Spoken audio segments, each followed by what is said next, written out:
This episode of An Unexpected Podcast is brought to you by Oxman. Thank you.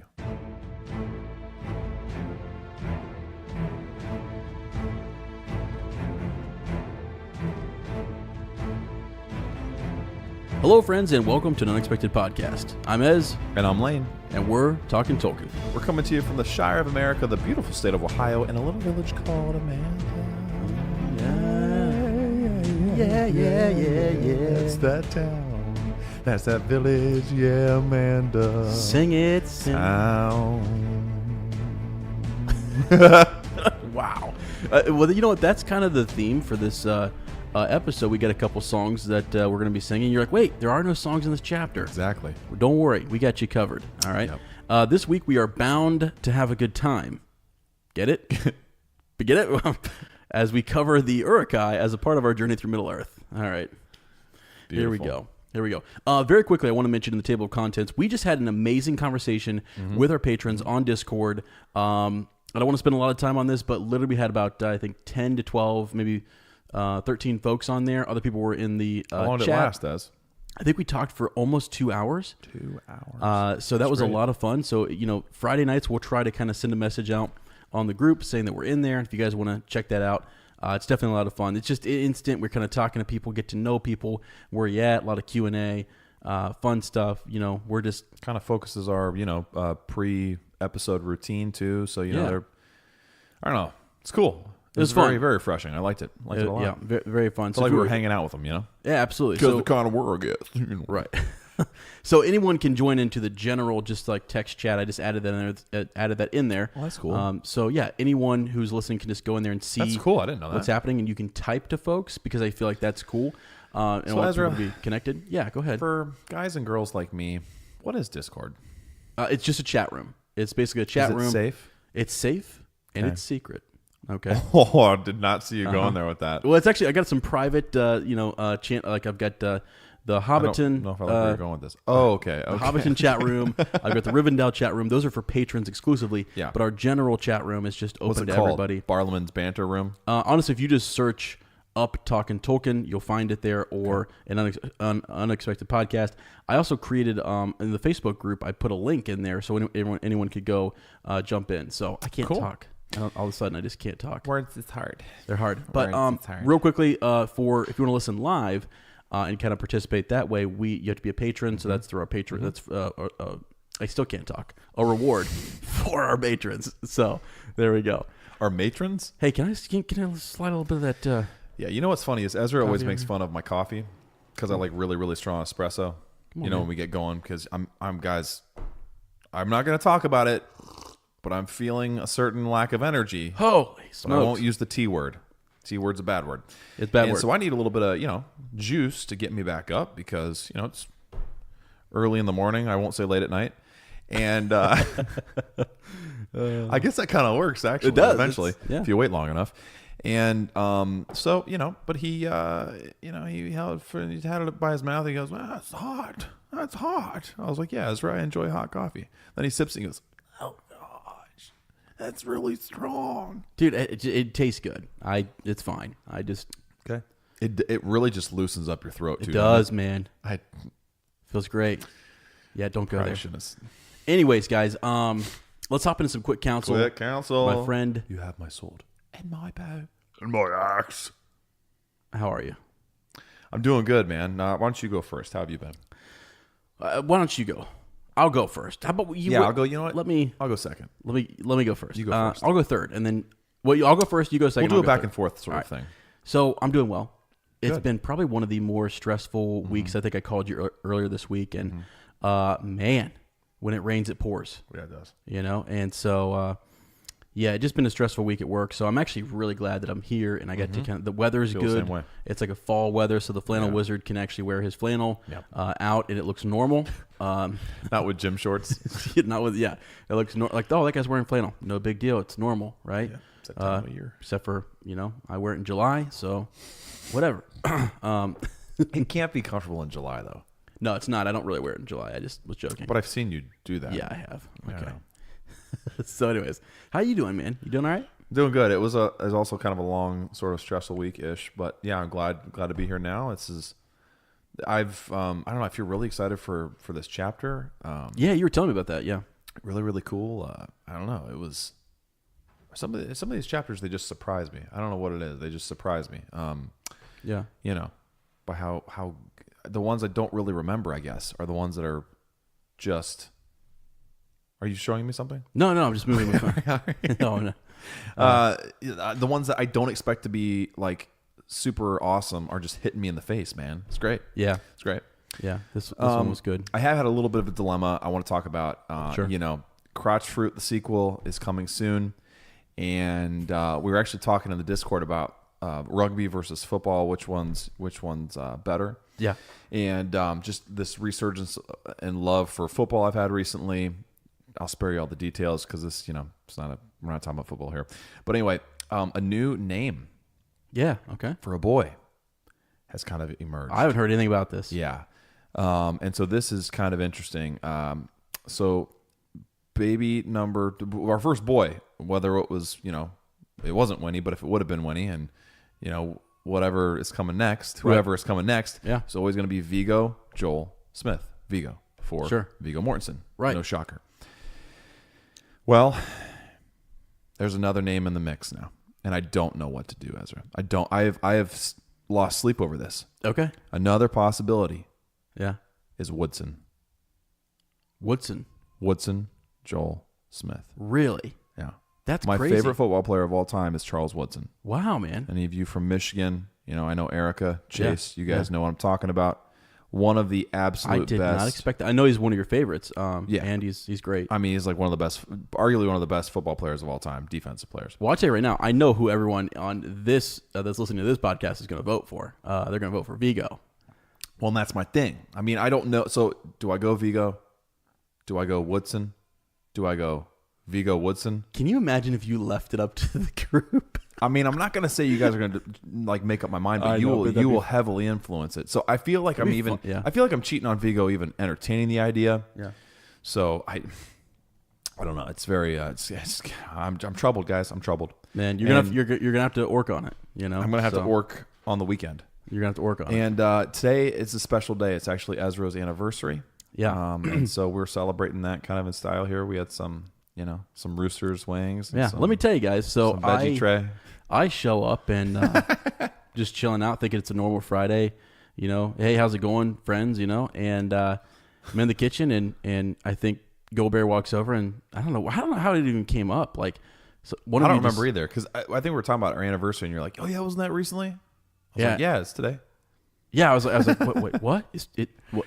I've never seen Ezra get so weird. I've seen him get I tried weird. to leave. He was I tried to leave. Well, I'm out here, guys. Well, I'm out. You guys just relax, do your thing. I'm not gonna be here. I'm not gonna be here on your anniversary. But it was perfectly fine. We wanted to be doing this. It's all good.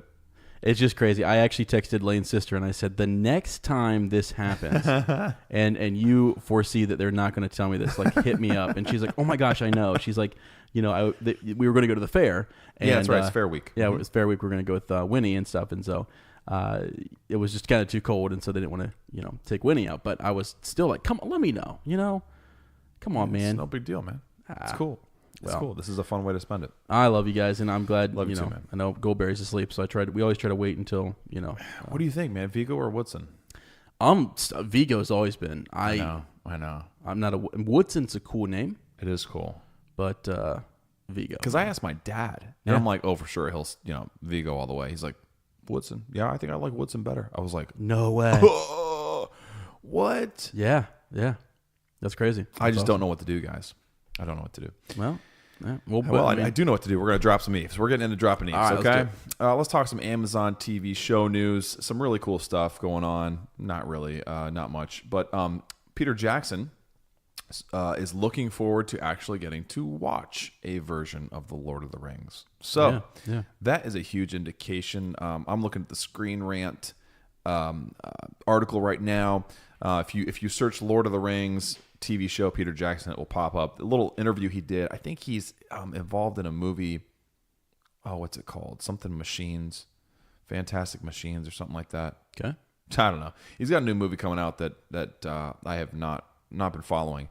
Anyway, he was just commenting. He's like, I'm looking forward to it. I was a guy who didn't get to see The Lord of the Rings like everyone else because I had to make it. So I'm looking forward to seeing somebody else's take on the Tolkien world. Wow. So pretty revealing that way. I mean, he won't be involved nearly to the extent he was in the films. Now, hold on. Maybe not even at all. Hold on a second. Because all he said there was that he's looking forward to actually getting to watch Lord of the Rings. Right. So does that mean like over the shoulder of another director, you know, in post-production? That's a great point. I mean, if if Weta is going to be involved like they're talking, I'm sure he'll be involved. And if they're filming in New Zealand, he'll be involved in some way. But to the same extent, like creatively, probably not. Which I think is cool. I mean, that's cool. So anyway, there's kind of a more definitive answer on the question of will PJ return. It's sounding like definitely not in the same role he was. I mean, it might be kind of cool to have him like guest direct an episode. Wouldn't that be kind of cool? That'd be kind of cool. You know, like pop in for a quick episode and have his take. And because I know he did that for Doctor Who. He actually directed a Doctor Who episode, which was a huge like dream of his. A little different, obviously, beast, but so kind of cool. So he's out. It'll be taking a different direction that way. So either that's good news or worrisome for you. Gotcha. But I'm looking forward to it. The Tolkien biopic, the premiere in Japan went really well, and I think it's moving on to the Antarctica debut. Yep. So we'll keep you posted on how that goes. The Penguins are all lining up. Turnout's great. Best tuxes. We'll move into other corners of Middle Earth here. There's a lot of cool stuff going on. Billy Boyd's still making his way around. He's going to be headed out to Charlotte soon. We have some new people signed up for that too. So that's awesome. We got Phil in there and a couple other folks. Yeah. Kurt Jones posted something to the group talking about or showing an Amazon boxed edition of The Great Tales, which is really cool. Yep. So now that they're all out, they're going to sell this boxed version. So that's cool. Thanks for sharing that, Kurt. And then we have so much cool stuff going on in the Facebook group, guys. Yeah. I hadn't been able to check since like Tuesday. So what, like 2 days? Yeah. Right. My phone's been on the fritz. It's dying. He's getting a new one. It's been sitting here plugged into Ezra's charger for 45 minutes and it hasn't even turned on yet.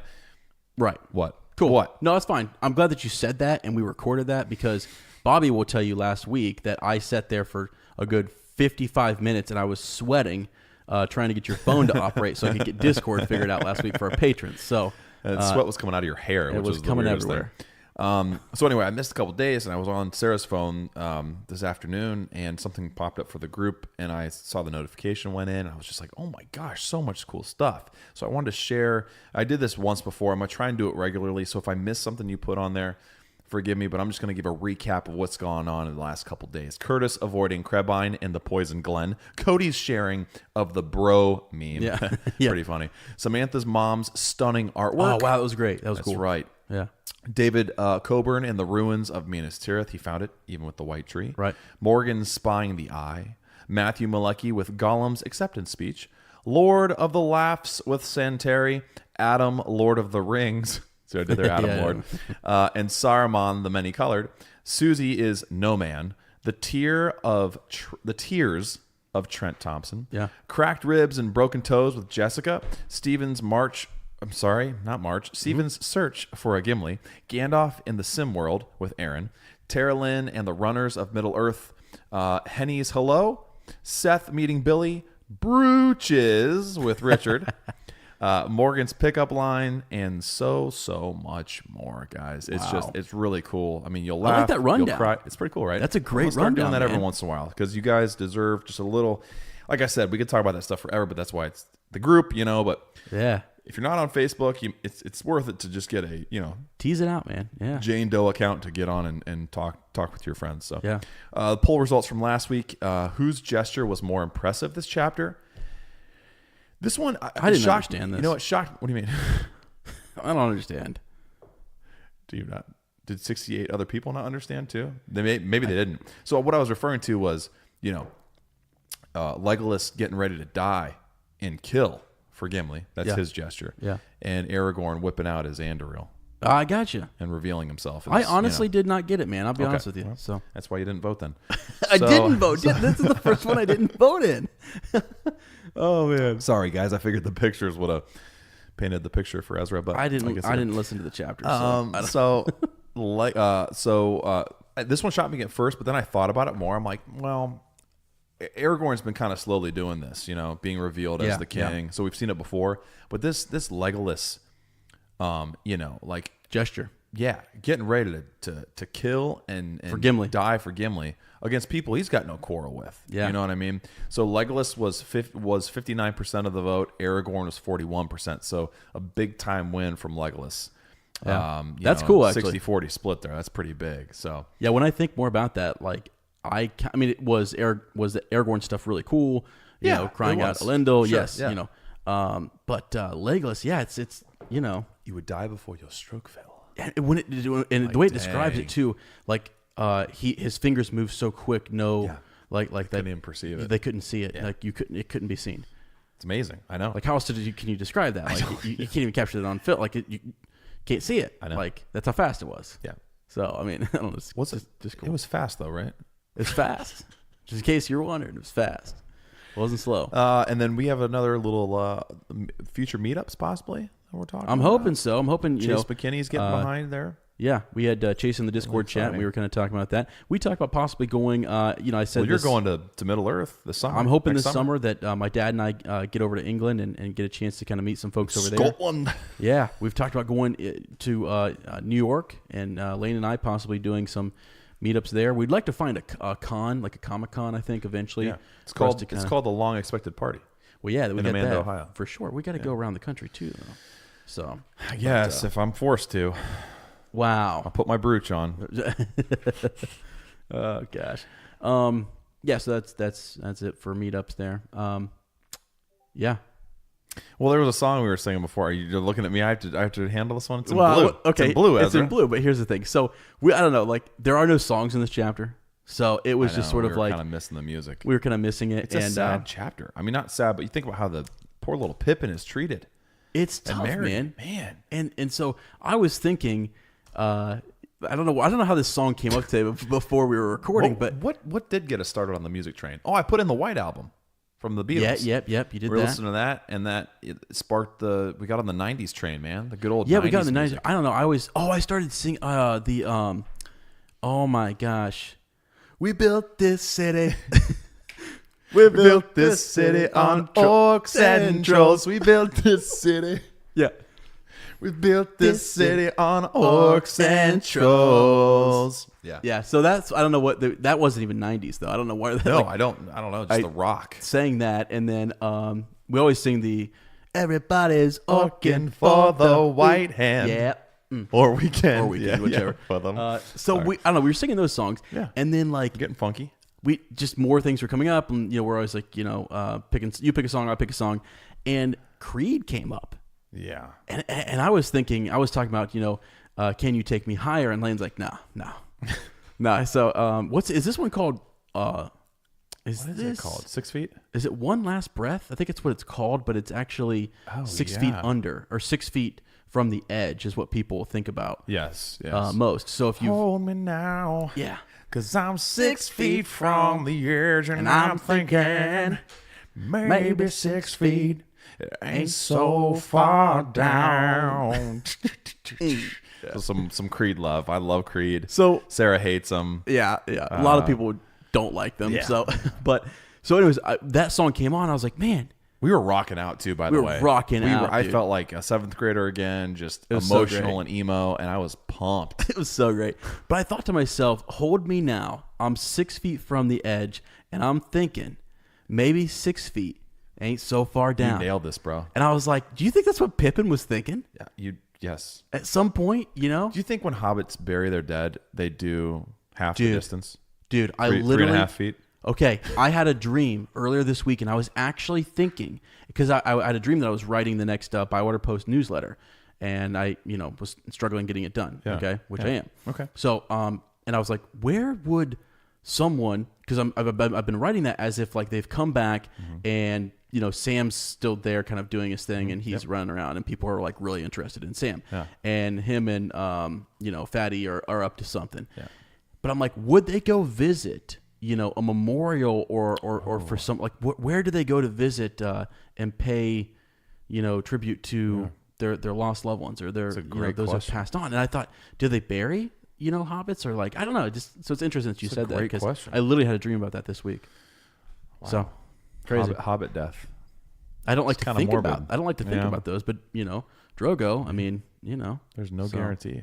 There's no guarantee for our hobbits. Nope. We're also singing, what was the other one? She's Uruk-Hai. What? Bound me tightly, runs by nightly. She's Uruk-Hai. La da da da da. Yeah. Dude, I don't know what happened to us, man. We were just like, I think it was the lack of songs that were just sort of, you know. We're having a good time, man. We're having a good time, you know. No shame in that. No shame in that. So we're crazy, but whatever. All right, man. So I think that's it for Other Corners. Yeah. We're in record time. We are ready for the reread. Holy cow. Guys, are we going too fast? Do we need to slow Should down? we slow down? You know, is there... Let us know. We don't want to, you know. I mean, really, disappoint here. I mean, our, you know, Uruk-Hai don't, right? No, they don't. They're not slowing down. No, they don't. You know. So I know that we're, you know, out there, and we're, you know, we're running a lot, obviously, and being carried, but there are a couple scenes where we're camping-ish, and it ends with a bunch of fires, a ring of fire, if you will. Yeah, Johnny Cash makes an appearance in this chapter, so let's just sit around the fire and be a little more comfortable than our poor hobbits were. Yeah, I often think that they are, you know, moving at night, running through the night, obviously, and then, you know, we know a bit during the day. We have that conversation later on where they're pushing onward in daylight, and those who are from the north. Wasn't that interesting? Yeah. Those who had came from from Moria really didn't want to run during the day. You know? It was this chapter did so many things, right? It explained so much about, you know, the different factions of orcs we have, orc culture. So many cool things. I love too how, okay, so we had last chapter, we had the three hunters, you know, pursuing and then meeting up with the riders over Hiram, and then we're back again, you know, to basically the start of their pursuit. Right. Just from the perspective of the other side, right? Which is what this whole book does. Yeah. Right. You know, we have all of this side, and then we go back to the beginning. And we follow Sam and Frodo. Yep. So it's kind of setting up this structure a little bit too. But man, oh man, such cool stuff happens in this chapter. I love it. Yeah, it's really neat. So just quickly in recap, you know, as Lane said, we had our three hunters chasing down, trying to find Pippin and Merry, hoping that they can catch up to this pack of orcs, goblins, as you will. And we kind of learned this chapter. We learn more about the nature of that orc horde that's moving across the land. But on their way last week, Éomer shows up, and my gosh, does he not have a sick moment at the end of this chapter? It's a brief little thing that we can blow up. But the fact that they mentioned it, I lost my mind. I know, man. I lost my mind. I forgot about that. Gets off his horse. Get out of his way, man. Get out of his way. You can just see the other riders rallying around too, like, "Hey, man! And he's going to finish it. He did. And he does. I often wonder too if that's not the head on top of the spike. Okay. You know. Yeah. When they come up to the bodies and they're burning, and there's that one head that's mounted on top of that spear. Is it because the leader? Uglux? Yeah. I mean, I don't know. Right. Yeah. Could be. So, anyways, after the big conversation, you know, Bobby was here last week. How fun was that? So Wasn't that cool? Yeah, so much fun. Bobby Ray. Really glad he came on and was able to talk about Aragorn and his sort of what do you call that? Crescendo, the moment in the middle. Like he's sort of like he keeps evolving and it's almost like transcending. He shows us this. I don't know, man. It's almost like he reveals himself and then boom, he's back cloaked to being Strider. And it's just like he uses it when he needs to because he doesn't want that to be super open. You know, I don't know. It's just interesting that I know it is. Yeah. So we had that, and then they bid farewell. We had those moments, those gestures, and then we moved on, said farewell to the men of Rohan, and then we moved to the Forest of Fangorn. And while we're there, they're looking around. They start to kind of, you know, get a little discouraged because they're trying to figure out where the trail has gone. Can we find our two hobbits? It looks like, you know, according to Éomer, or it sounds like from him, that everyone there was killed. You know, and it takes like Aragorn and Gimli and Legolas to remind him that you didn't even see us. These cloaks, and that came up again. The cloaks, you know, really kind of protecting them. so they're possibly there. the horse too. Right, exactly. Isn't that crazy? It is crazy. Did the horse know? Was it just luck? Oh my gosh. I know. It's crazy. So then at the very end, though, we had this old man who kind of showed up, and Gimli told the others that he thought the old man was Saruman, who had taken or scared away their horses. But he had a hat. He had a hat, though. Not a He cloak. did. That's right. Or hood. Yeah, like a hood. Yeah, right. Yeah. So he had that brimmed hat, right? Mm-hmm. So, which is awesome. Yes, it is. So we'll see. We'll get back to that. But in summary this week, though, just real quick, Lane. Yeah, we got Merry and Pippin. They're in the custody of the orcs, laying captive and awaiting their fate. They listen to conversations, and they kind of discover more about these orcs. That there's two main groups with two very different masters. Yeah. Yep. And so that's very enlightening. Pippin's able to cut his bonds and then sneakily put them back on in a disguising way. Sort of some trickery here. The gist of this chapter is that Pippin emerges. Yes. He even has this moment at the beginning where he says, what am I? I'm just luggage. That's all I am. I was luggage for the Fellowship, and now I'm luggage for these Uruk-Hai. I wish that, Strider would come claim me, he talks about, claim his luggage back, but that's all I am. Yeah. And he proves to be so much more than that. Absolutely. So there's, these orcs are doing their things, and the horsemen come out of nowhere. There's a lot of in and out too, where he's not sure if it's just so dark at night that he's passing out, or if it's just because of the dark of night. He's worn out. Yeah, he's out of it. He is out of it. There's the orc draft that comes into play too. So eventually, he breaks free, drops the brooch or the brooch. Yep. And the chapter kind of ends with the attack on the orcs and their escape. So it's pretty cool. So what are the help me with pronunciation? So you've got our good friend there, Ugluk. Ugluk. That's how I pronounce it. Cool. We're hobbits, so we're doing our best. And then Grishnok. Grishnok is how I would say that. Yeah. Grishnok. Ugluk. I'm an orc. You maggot. Hey, they're fun. I like them. I like the way they talk. Yeah. I just like how they interact with each other. They're so different, dude. Maybe I should say this for cool connections. No, go ahead. But it's interesting because we see this dissension almost immediately. I think it's cool. Like, everything we've heard so far, how powerful evil is, how unified Sauron's forces are, and all this stuff. And we're seeing in behind the curtain almost, and it's like these guys are. Like it's definitely every faction for themselves, but it's almost like every orc for themselves. Yeah. And I would think you'd have to see that and go, okay, like there is some hope. Yeah, there is. These guys aren't as unified, and their nature is skittish too. Yeah, and not as one-minded as we've been told or been afraid of. And I almost wonder if those words and that message isn't one of Sauron's tools. Mm-hmm. That like, hey, these guys are all behind me. Any orc out there serves me and me only, and I don't know. It's just interesting. Yeah, because you got this whole new faction of Saruman and the Uruk-Hai, and the way that we'll see them kind of belittle the Mordor orc and be like, oh yeah, like the Nazgul. Okay, dude, wasn't that crazy? Yes. Yeah, dude. I mean, that was a little scary. Actually, I think this chapter gives us a lot of hope. We're seeing like that they're not so unified, and the potential of. Or at least, this current party we're traveling with, and there's they can be defeated, they can be split. Yeah, absolutely. We turn against one another. They definitely have trouble forming ranks. Form ranks, yeah, maggots. Come on, maggots. Okay, all right. So let's dive into this a little bit here. We'll start with just a quick first paragraph. Pippin lay in the dark and troubled. Oh, sorry. Pippin lay in a dark, troubled dream. Like you, this week. Exactly. It seemed that he could hear his own small voice echoing in black tunnels, calling, "Frodo, Frodo." But instead of Frodo, hundreds of hideous orc faces grinned at him from out of the shadows. Hundreds of hideous arms grasped at him from every side. Where was Merry? So he's kind of coming to, and his first real thought, though, where is my friend? Yeah. Where is he? Is this the first time, too, I think it is, that we are inside Pippin's mind? I feel like it. I think it is. Yeah.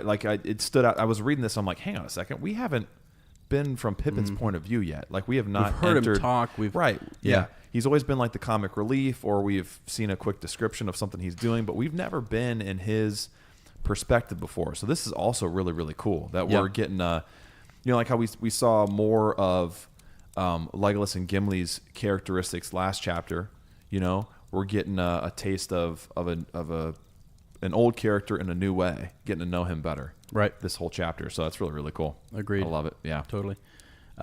So we're wondering, who, he's wondering where his friend is. Yeah. He woke. I love this. The cold air blew on his face. He was lying on his back.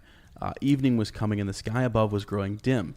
He turned and he found that his dream was little worse than the waking. Yeah. His wrists and ankles, his legs are tied with cords, and beside him Mary lay, white-faced and dirty, with a dirty rag bound across his brow.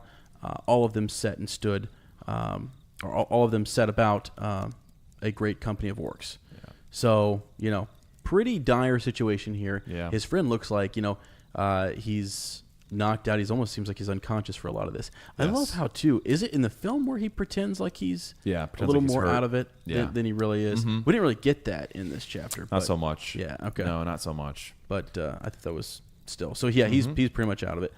And I actually kind of like it this way because Pippin really does seem to kind of. Yeah, he comes into his own. He gets a moment. He really gets a moment here, which is good. I think and he needs more. There's one point way later in the chapter where it says like, well, we'll get there, but it's like Pippin is the first to. That's when they're eating the lumbus. Pippin comes out of the moment before Merry even does. So this is all building for him. He's becoming more of a player. Yep. Right? Absolutely. Yeah. Yeah. So now we had a little, like at the end of, at Farewell, or Farewell to Boromir, we kind of didn't quite know. What exactly happened. Yeah, we found him resting. And this is a neat little fill-in here from Pippin. He kind of talks about... this aching memory that he was trying to piece together in his mind, and he's questioning himself. Why did he run off, into the woods after? Why did I do that? What had overcome them? Yeah. And I love. I mean, he's questioning that, but isn't it great that in the moment, when instinct just sort of hits, you're rushing after your friend. Yeah. And you're just you're not thinking. No. Later on, you're looking at the predicament that you're in. And you're saying, what was I thinking? Yeah. Right. Yeah. What was I doing? Yeah. So why did he go dashing off like that? Taking no notice of old Strider. I know. They had run a long way shouting. He could not remember how far he had gone. Then suddenly he had crashed right into a group of orcs. Yeah, this is amazing. Yeah. That they actually were able to stand there listening, and they did not appear to see Merry and Pippin until they were almost in their arms. So Isn't that wild, man? It's wild that he's even having that. Like they don't even know we're here. Yeah. And then until we're almost right there, right upon them.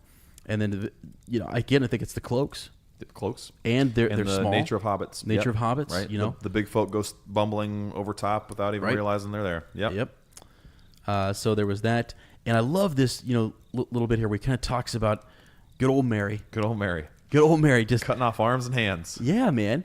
But they would not really attack them or hurt the hobbits. They wouldn't spoil them. Right. They just could not spoil them. They had their orders. And then we get this. I think it's so great because I think if you were first reading this, and I can't really remember what I was thinking when I first read it, other than this is just awesome. But Boromir, you almost felt like you weren't going to get any more. Yeah, and then here you do. True. Yep. So because you didn't quite get that, and so Tolkien brings it back, and we get to learn sort of what happened. He comes leaping through the trees.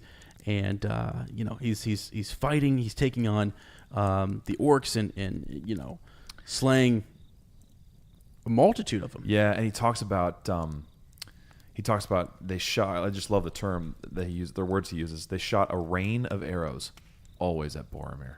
Yeah. So just like not just like 2 or 3 that we saw in the movie. Yeah. Like he was pierced by a lot. Like they were all gunning for him.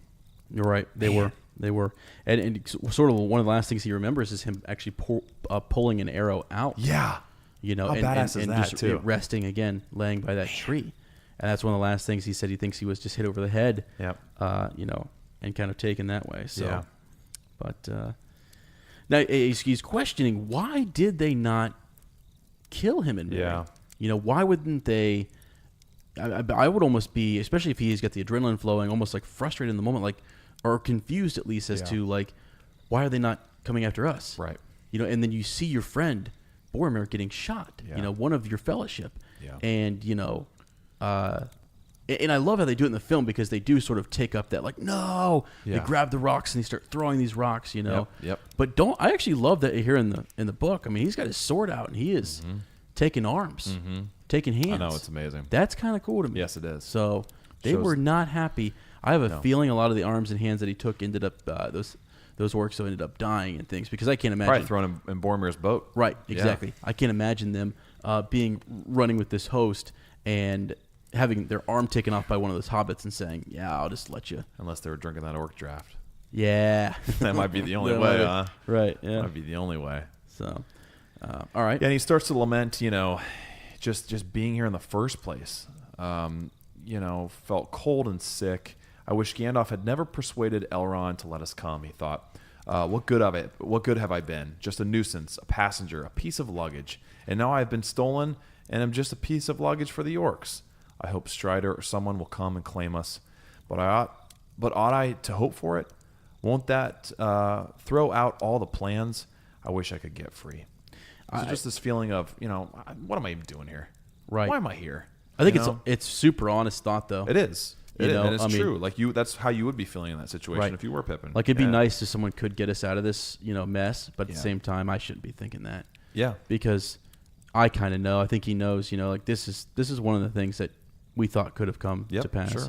And really, Frodo needs to make it. You know. Yep. So the fact that he has all those thoughts kind of going on in his head is, I think, very true to, as you said, how we would feel in that moment. And we're seeing this whole other side of Pippin too, aren't we?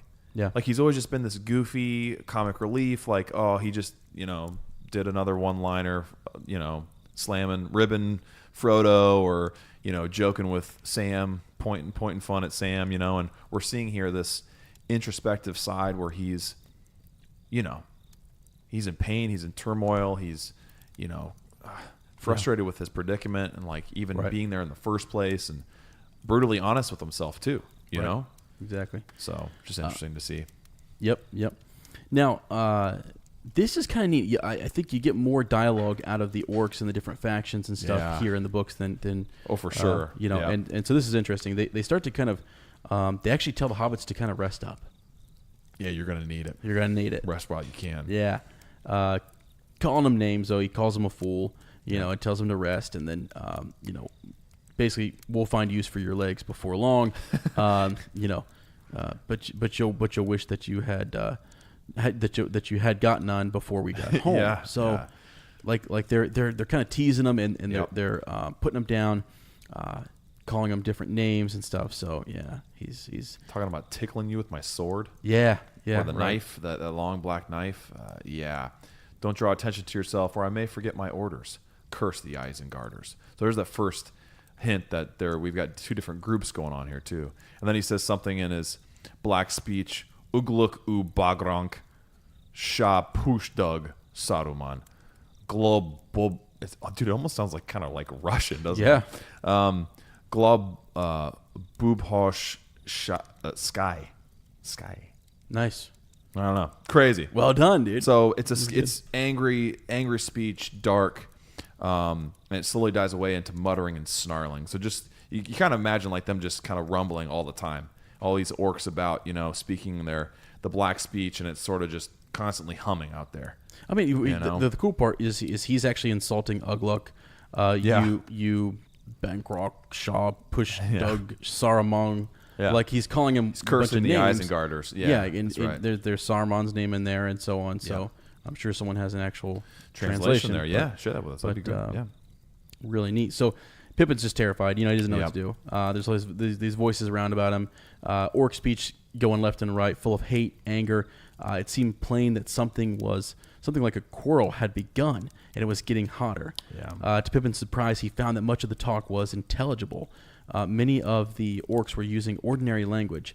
Apparently, the members of the 2 or 3 quite different tribes were present, and they could not understand one another's orc speech. And think about that too. That's cool. The barrier of different languages. You know what I mean? So there's that first chink, right? They don't even speak the same tongue. So they're very separated. Yeah, they are. Yeah, very distinct groups. Yep. Right. which you don't really think about. We always think of. You don't. I mean, I get that you get the major factions and like you've got the two towers and they're Yeah. split this way, but there's a mention of a possible third, which is Moria. Yep. You know, That's right. and just different. Very, You just very get the different. idea that they're yeah, and that's the other thing too, is this whole chapter you've got races that you'd figure would be a lot closer, seeing how far apart they are and how far apart they're getting increasingly. Contrasted to last chapter where you've got dwarves and elves who have been hated each other for a long, long time coming together. Yep. It's this cool juxtaposition where you're like, all right, maybe we're onto something, for the forces of good that I don't know, good thing. Yeah, for sure. Yeah. It's definitely different. So we get after we get through some of this speech here, we finally figure out that there are orders. Yeah. There are orders they're supposed to be following, and those orders are kill all, but not the halflings. They are to be brought back alive as quickly as possible. That's my orders.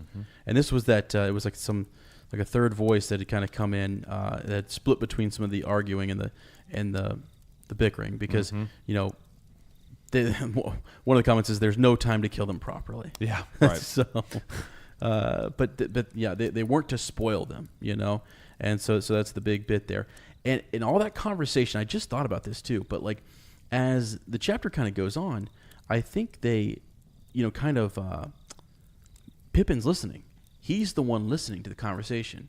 So by the end of the chapter, he's kind of figured out how to play them against each other, and how to possibly use this to his advantage. That's a great point. And that's what Merry kind of catches on to. But because it feels like Merry's more out of it right now than Pippin. For sure. Obviously. Yep. So blow to the head too. So right.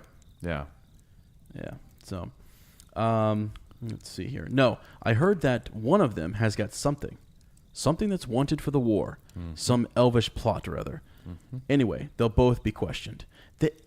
These are orcs speaking, it's sort of like they're still just kind of they sound like normal to me. Like this is not the way I expected them to talk. So there's that. Is that all you know? Why don't we search them and find out? We might find something that we could use ourselves. That's an interesting remark, sneered a voice, softer than the others, but more evil. I may have to report that. The prisoners are not to be searched or plundered. Those are my orders. And mine too, said the deep voice. Alive and as captured. No spoiling. That's my orders. Not our orders, said one of the earlier voices. We have come all the way from the mines to kill and avenge our folk. I wish to kill and then go back north. And so I believe when you hear them mention like this northern sort of like group of orcs, those are the Moria orcs, right? Yeah, the ones who are pursuing them. Yeah. Yeah. Because the fellowship. Are we what they okay, did. by the way? Yeah, I thought I might have heard a bat. I Seriously? had to investigate. Yeah, sorry. Okay, you're good. All right. I think we're fine.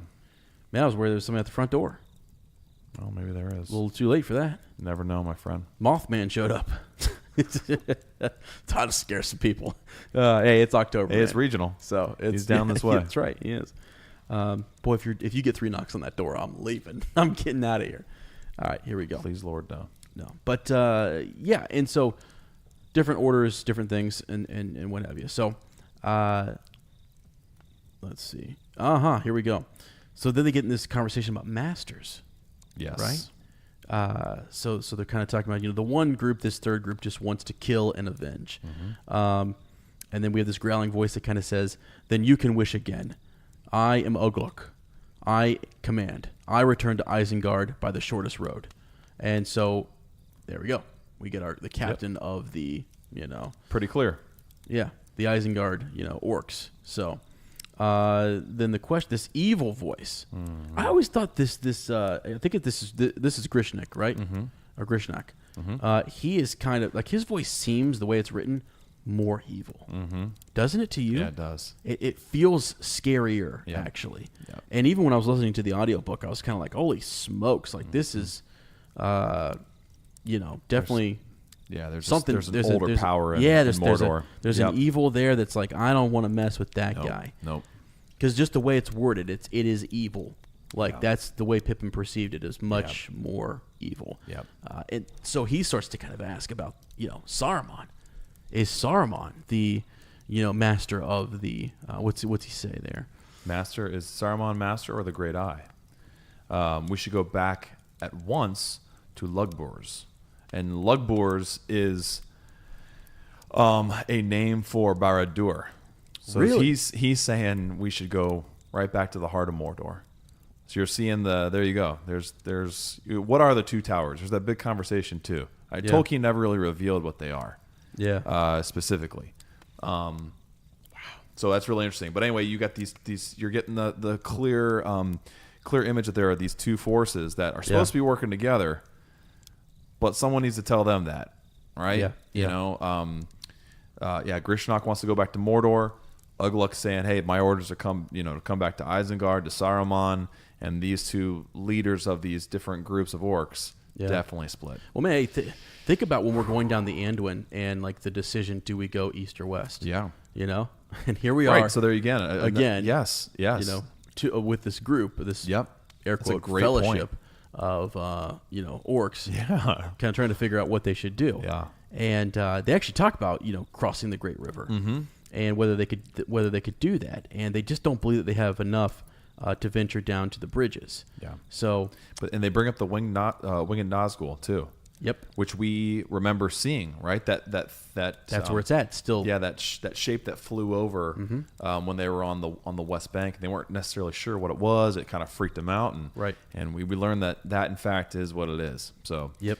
Yeah. Yeah, and so is this where they kind of mock the Nazgul? That's coming up later. Oh, is that coming up later? That's coming up later. Yep. Okay, gotcha. But that does happen, right? Yeah. Yeah. So and then who is it? Ugluk says, yeah, you might take them there, and then you'll fly to Barad-dûr and take all the credit. Right. Yeah. Yep. So we got to stick together in these lands, right? Well, yeah. I mean, he's also he has his commands. And they have theirs. Now, that's what's kind of interesting is like, how did this group get together? How did they meet up? I know. Isn't that weird? It is weird. To kind of think about, like, how did they merge?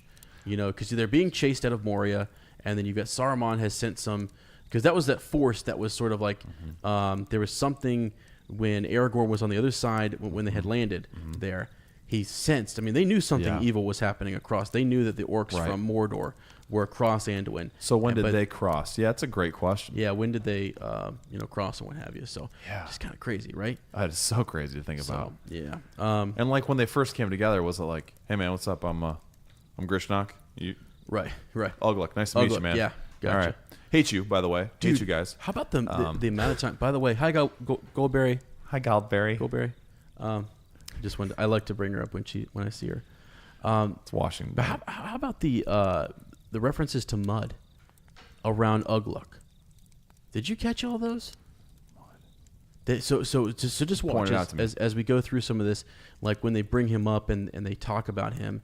I think Grishnik kind of mentioned like mud is just associated with him a little bit. I didn't even catch that. Wow. I don't know. And then he's always calling them swine and apes and yeah. Just less evolved and it's just interesting. Okay. Yeah. I love. Okay, so can I read this next part? It's awesome. Yeah. Just talking about Ugluk's talking about them needing to stick together. I don't trust you, little swine.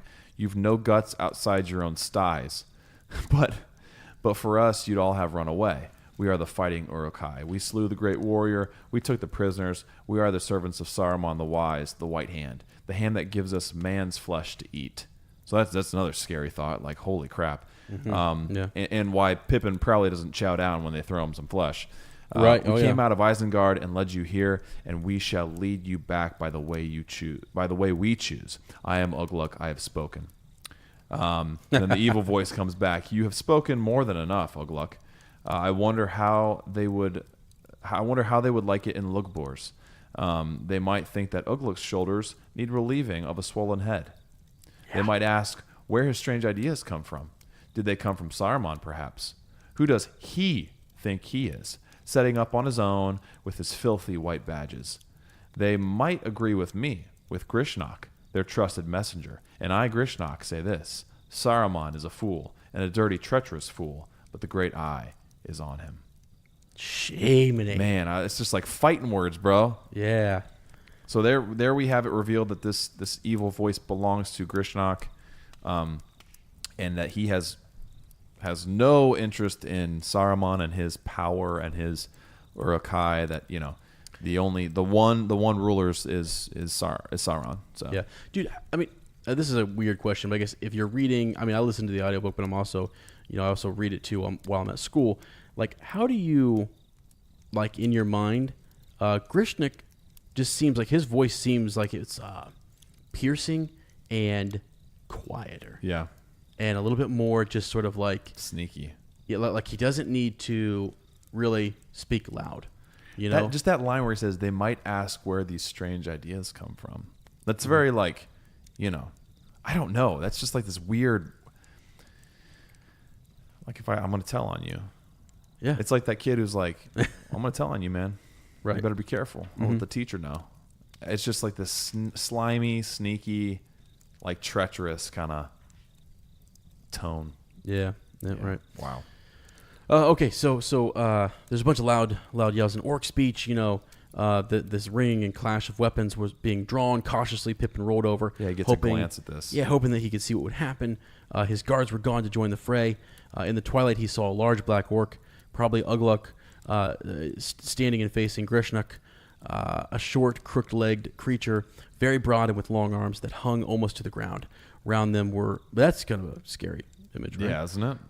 Yeah. Around them were many small goblins. Pippin supposed that these were the ones from the north. They had drawn their knives and swords, but hesitated to attack Ugluk. So there is that third faction there, and they seem smaller. I imagine if you're in Moria and you're kind of like in the mountains, you might be a smaller, species and type of. The films did a good job of making each look distinct. And in the film for the Two Towers, we don't see that Moria orc presence. It's just it's Mordor and it's Isengard. It's Grishnok's party and it's Ugluk's party. But you go back and you look at think of those scenes when they're in the mines of Moria and all the orcs are around them, or all the goblins are around them, and they look very different with the big eyes and almost kind of alien like. So it's cool that even Pippin he can tell the difference. They're very different, not only in how they're talking to each other, how they interact, their allegiances, but even the way they look. You can pick out the different groups. Yeah. Right. So as this kind of fight is happening, really you've got those two forces. Again, the third party kind of stays out of it. Ugluk shouts, and he kind of actually he sprang forward, right, and with two swift strokes swept the heads off two of his opponents. Yeah. Grishnik stepped aside and vanished into the shadows. I missed this, man. I must have read right over this. Because when he pops up later, I'm like, wait, he was gone? Yeah, he was gone. Oh, my gosh. Yeah, he instantly, almost like in that fray, he knew, he's smart. Sure. He's very, and so, boom, slips off into the shadows. I wonder if that's why he's a little scarier, too, because he's not just brute force. He seems clever. like, there's much more going on with him. Right. Yeah. So boom. And let's see. Oh, so this is where that he's talking about the fact that he, what saved his life, what saved Pippin's life. The others gave way, so this fight's happening, right? And one stepped backwards and fell over over Merry's prostrate, his form with a curse. Yet that probably saved his life. Yeah. For Ugluk's followers leaped over him and cut down another with their broad-bladed swords. It was the yellow-fanged guard. His body fell right on top of Pippin, still clutching that long, sawed-edged knife. Man. And actually, that's what he uses, to kind of cut those, to cut himself free, his hands. That's right. So he does that, and then he's able to kind of tie his wrists, kind of loosely back together, so it looks like he's tied up. And he refers to it as a gleam of hope that had come to him. Yeah. It's just amazing thinking about that. Like how, and Pippin, he's a fool, right? Fool of a Took. Mm-hmm. Not so much, man. Yeah. He's either through this adventure so far, he's becoming greater, or just the need of desperation. He's finding this deeper, like, wit within himself, where he's like, hey, here's my chance. I'm going to do this. And then, because I mean, that's smart. I don't know if I would think of that. I'm going to cut my bonds, and then I'm going to loosely retie them so it looks like I'm still bound. Right. But I can get out anytime I want. Because they're not going to check me. If No. it looks like it's tied up, they're not going to check me. They're fighting amongst themselves. That's the last thing they're worried about, checking my bonds every 5 seconds. They're running, they're moving, they're being pursued, you know, so. That's right. Yeah. There's a lot they've got to think about. You know, and then so he does that. He even pokes himself and starts in his wrist, cuts himself, starts to bleed a little bit. But the orcs, they're getting ready to move again. Some of the northerners were unwilling. So, you know, they've got this, they can't even decide when they're going to move together. The Isengarders slew 2 more before the rest were cowed. There was much cursing and confusion. For the moment, Pippin was unwatched. His legs were securely bound, but his arms were only tied. So there we go. We talk about him cutting it and putting it back on into a loose bracelet. Yep. And then Ugluk, you know, they're getting ready to go again, tells them to pick up the prisoners. If they're not alive when we get back, someone else will die too. So his orders are very clear. You know, that's been solved. No one's going to touch them. They're unharmed. Saruman wants to deal with them personally. Right. Yeah. So now this is where, let's see. So a scout comes up on them right after that. So the scout, let's see. Yeah, that's right. The scouts had come back, right, and said an orc that was close at hand. Well, what did you discover? Growled Ugluk. Only a single horseman, and he made off westwards. All's clear now. Now I dare say, but how long? You fools! You should have shot him. He'll raise the alarm. Yeah. The cursed horse breeders will hear from us by morning. And so that they came across one of their scouts. Right. And scouts see one another. Yep. Right. And they're on horse. And this is their land. This is their turf. And so, for sure, they're going to be in trouble. They're going to be in trouble. Awesome. I love it. You know. It's so cool when you get to see, I mean, so often in times we just see the one side in a narrative, right? And it's so cool seeing both sides here. It's just like it fills in all the gaps. Yeah, really, really cool. Well, what's impressive is actually we don't really get a whole lot about how like their moving speed. We got that from Legolas, right? They're moving so fast, but really it doesn't seem like it in this chapter. You're right, it doesn't. It doesn't feel like it. But boy, they must be really just moving it when they are. I mean, there's a point where he kind of goes in and out of you know, consciousness. You're right. Yeah. So, but man. So anyway, now they take the little bandage. They're getting the hobbits ready to go. And they take that bandage off of Merry and they rub that York draft. Yeah. Well, no, it's like the medicine stuff. The medicine. Yeah, right. They kind of make fun of him. He can't handle his medicine. He's squirming. And I felt bad. He's like kind of struggling, you know. And then that's terrible. It's he can't take his medicine. They jeered. You know, doesn't know what's good for him. So. And then the moment where they this part. He cut the thongs around Pippin's legs and ankles, picked him up by his hair, and stood him on his feet. I mean, can you imagine? Just like he's a little rag doll. Right. Pippin fell down, and Ugluk dragged him up by his hair again. Yep. Several orcs laughed. Ugluk thrust a flask between his teeth and poured some burning liquid down his throat. He felt a hot, fierce glow flow through him. The pain in his legs and ankles vanished. He could stand. So it's just interesting, you know. It's like a perversion of, you know, the elf draft, right? That liquor that they were given that warmed them in a good way and gave them strength to carry on. And this is almost, you imagine this almost like a drug, like it doesn't drive the pain away. It just covers it up and replaces it with something that, you know, is able to, you're able to forget it, but it's not in a good way. Yeah. You right. know? Right. It replaces it with something else. For sure. Merry. So after they stand up there, Merry kind of comes to, doesn't he? Yeah. He kind of comes to, and he has a quick little, you know, hello. You know, he's talking That's to right. talking to Pippin there On this holiday. Yeah. So So you decided to come along, right? Where do we get bed and breakfast? Right. He wants to know. So little comedy. Ugluk's not having any of it though. He kind of says, "You'll get bed and breakfast, all right, more than you can handle." That's right. Yeah. You're not to talk to one another. Right. No talk. Cut that out. So this is, you know, basically they kind of descended this narrow ravine leading down into The Misty Plains. Isn't this cool? Because we got it before the last chapter, all the details of, the eastern wall of Rohan. Yep. And then the beginning of the plains. Yep. And so we got all those names last chapter, and now we're seeing it through Pippin's eyes, and Pippin doesn't know where the hell they are. Right, He's exactly. never been here. It was only because of, actually, in the Hunters, it was only because of Aragorn that they knew the names of these places. Yeah. Because of the time that he had spent there. You know what I mean? Right. And so it's just cool to, we're able to piece that together because we've seen it from Aragorn's point of view. Okay, yeah, that's the east wall, and they're making their way down, and then even the trickling of the stream that comes up later. We're able to name all of these landmarks because of the king had named them before when we were with him in the previous chapter. Pretty cool. It is. Yeah. Feels like we're on the inside a little bit. You know what I mean? We know where that is because Aragorn told us. Right. Right. Yep. Well, and it's neat because later on Pippin kind of says he wishes he's glad for his time. The company was in better hands, right, with Gandalf and other folks who were reading those maps back at Rivendell. Right. And we find out that Merry actually had been as well. Spent my time better than you, Pippin. Yeah, right? I think I don't know, all perspective, right, Merry? Because Pippin was probably enjoying himself and back in Rivendell, and I don't know, it is what it is, Yeah, it is. So, but so he's kind of confused as to where they're at. Can't give us much direction, but we already had that before, so we're okay. Yep.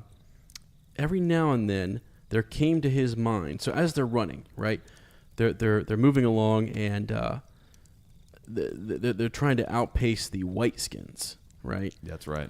So they definitely wanted to outpace them, and Ugluk is kind of telling him, "You'll run with me behind you, right?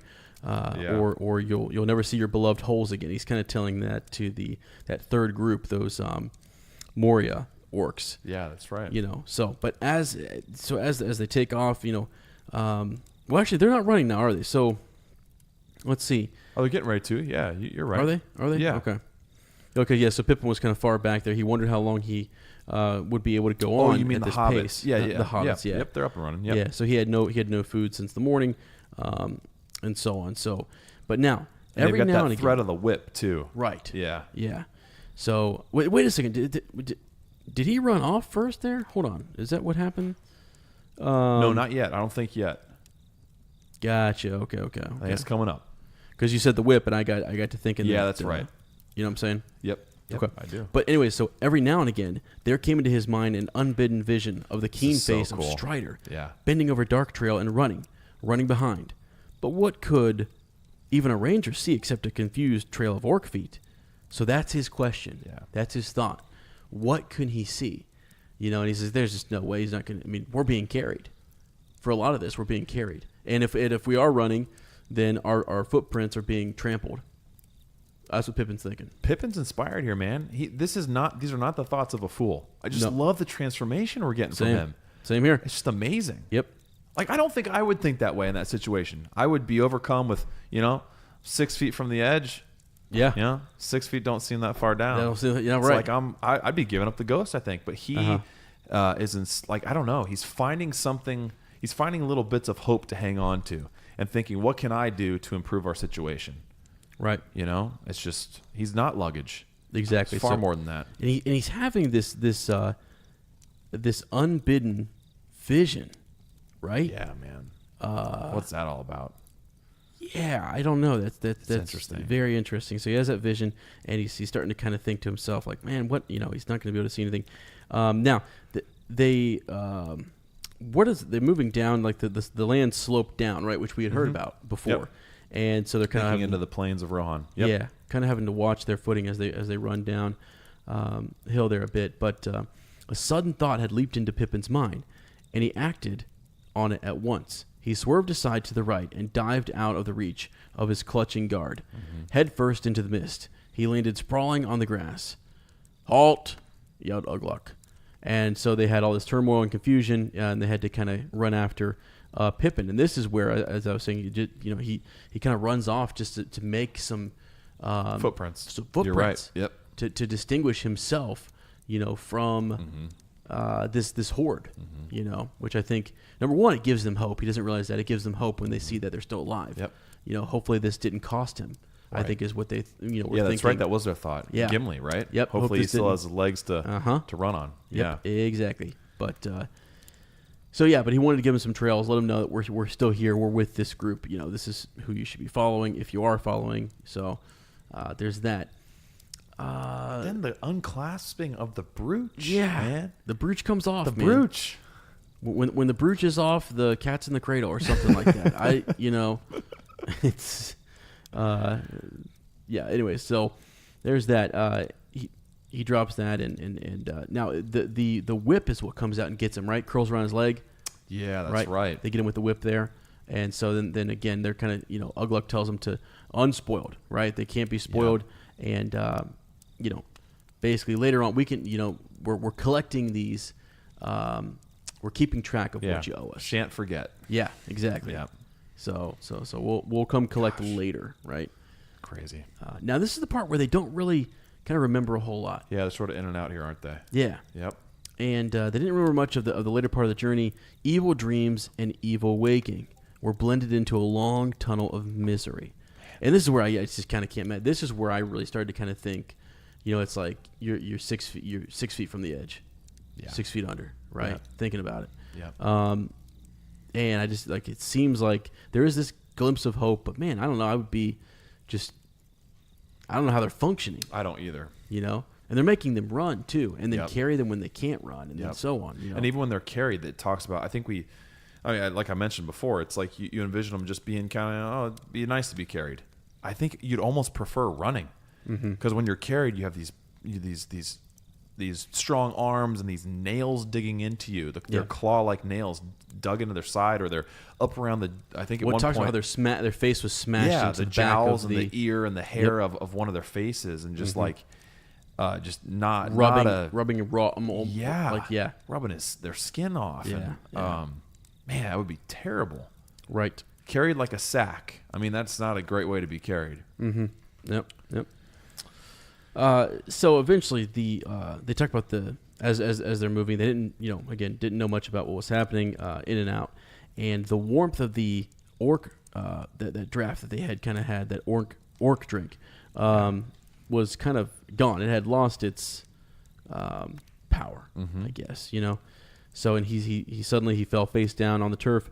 Hard hands were kind of bringing him back up. Nails gripped him. Kind of gouging into his flesh there, lifting him back up. He was carried like a sack once more, and let's see what happens Darkness next. or blindness. Oh, Couldn't yeah. tell. Yeah. They halt after a little while, and he's laying there fighting with despair again. So his head swam, but from the heat in his body, he guessed that he had been given another draft.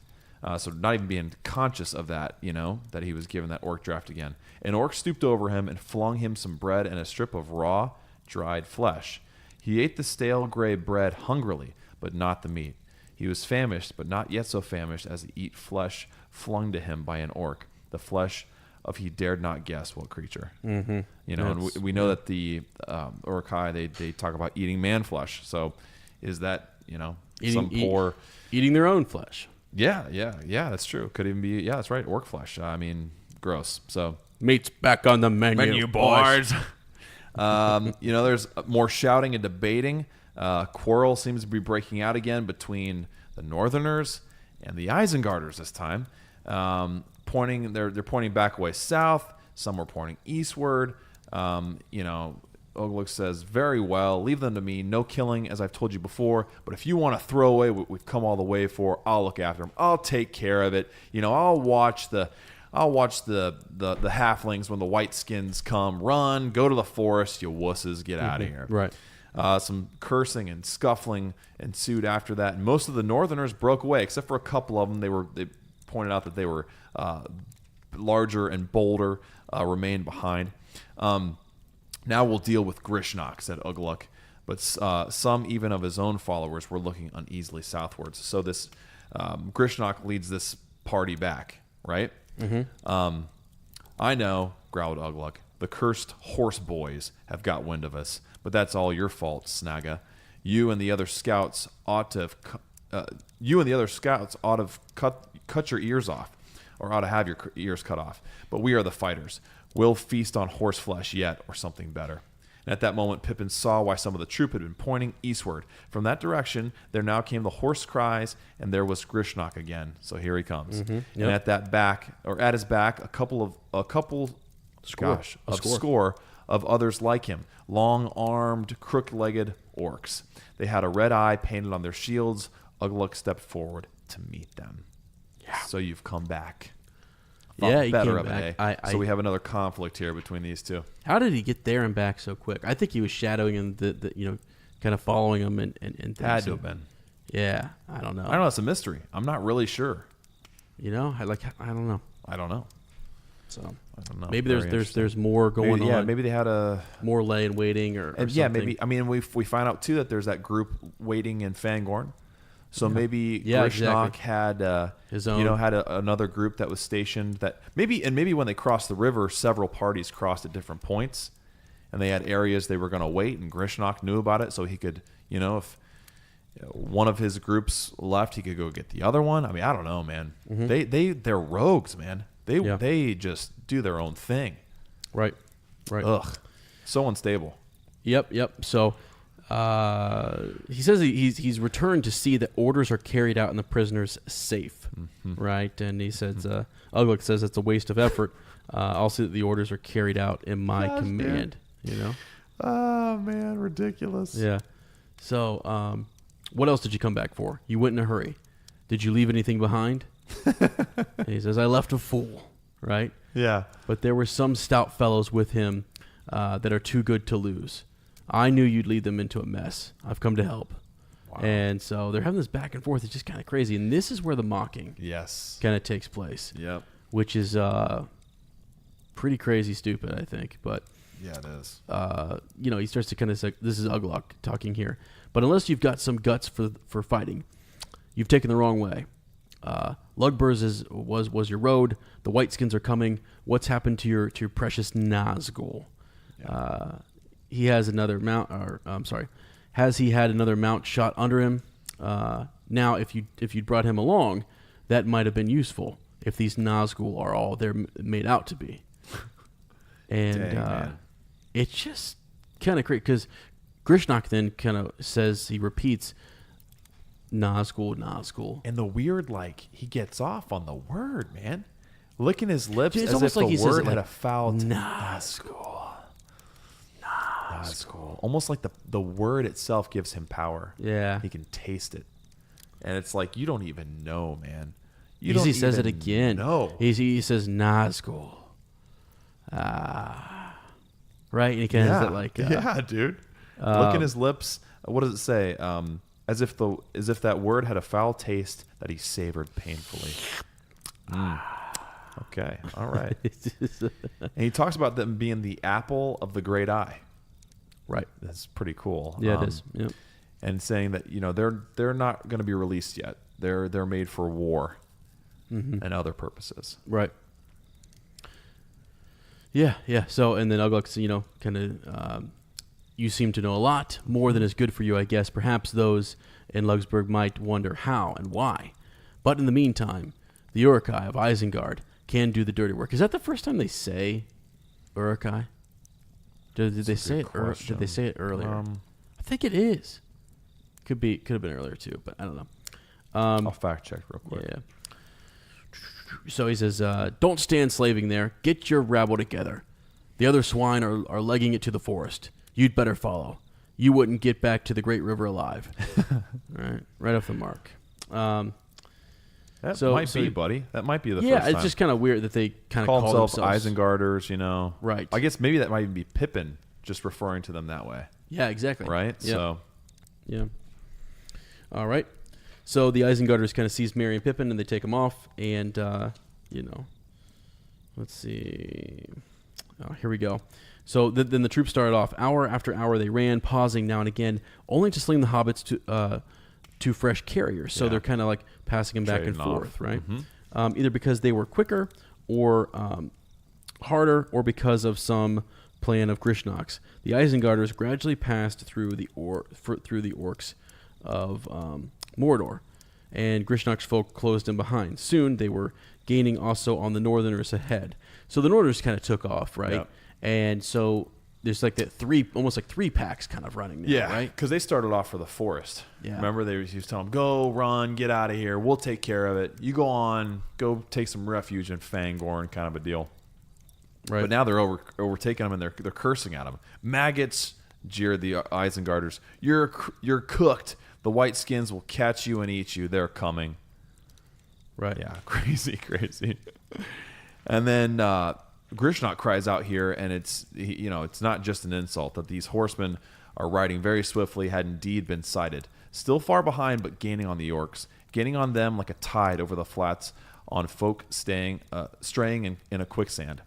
The Isengarders began to run with a redoubled pace that astonished Pippin. A terrific spurt, it seemed, for the end of a race. Then he saw that the sun was sinking. Falling behind the misty mountains, shadows reached over the land. The soldiers of Mordor lifted their heads and also began to put on speed. The forest was dark and close. Already they had passed a few outlying trees. The land was beginning to slope upwards ever more steeply, but the orcs did not halt. Both Ugluk and Grishnok shouted, spurring them on to a last effort. So the race to Fangorn, Yep. to have that protection from these pursuing horse boys, as they call them. Yeah. Well, and so Pippin's understanding what's happening, and he's looking back, and he's kind of seeing that they are closing in. Yeah. He can see them coming eastward, right? Yep. And so he saw the riders away eastward were already level with the orcs. So there's hope. Again, he's starting to kind of see this, and he starts to kind of wonder himself what kind of folk these are. Mm-hmm. Like, who are these, horsemen, right? And it's cool because he's seeing them kind of like, almost like cowboys wrangling, cows. They're hemming them in. They're like it's beginning to encircle them, keeping them from scattering and going off in different directions. Right. Man, what a cool! I would love to see like drone footage of this. You know what I mean? Oh yeah. Like, first of all, just to see how fast these Uruk-Hai are moving. Yes. Like what a marvel that would be, and then to see the riders of Rohan kind of, I don't know, like even as fast as they're going, man, these horses are another level. Yeah. And they're able to just kind of maneuver these guys wherever they want them. God. Yeah. Now, what I think is interesting is this is where I mentioned before that Pippin is kind of thinking back to Rivendell, and I'm like, gosh, I wish I would have, inquired learned about these folks a little bit more. But what he does remember is that old Shadowfax has come from this land. That's right. And that has to be a good sign. Yep, that's right. In his mind, even though he doesn't remember the whole story, but he does sort of remember Gandalf was there and was talking to them and warning them, and he got Shadowfax. That's right. So that's a good thing. And then he suddenly has this thought. He's like, how are they going to know that we're not orcs? Mm-hmm. I don't suppose they've ever heard of hobbits down here, which is funny because last chapter we learned that they had no idea, that those are just, wives' tales. The hobbits aren't real. So Pippin was very wise to think that too. I suppose I ought to be glad that the beastly orcs, they look like they're going to be destroyed, but I'd rather save myself too. And then I love how Tolkien even says here, it's like we get Pippin's thoughts, and Tolkien's kind of like, he's right. The chances were that he and Merry would be killed altogether with their captors. Yep. Before ever the men of Rohan were aware of them. It's just interesting. That's just, we don't often get that. Like a character having a thought, and then the author saying, he's probably right. Yep. It's probably what's going to happen. Yeah. Oh, and this is where we get the bowmen. Yeah. Riding from horseback, already starting to pick off some of the straggling orcs with arrows. Wow. Right. Yeah. So that's that. So they're that close. I mean, yeah.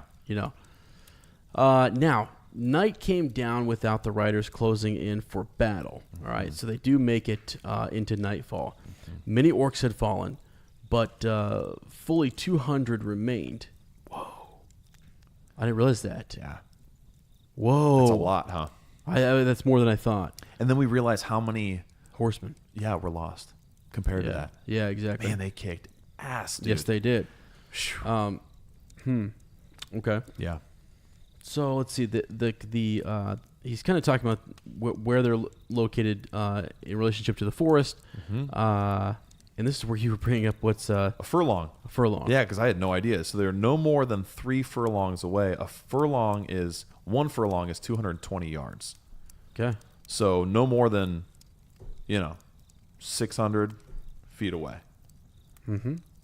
Should be like 2 football fields. Yeah. Not that far. Yeah. at all.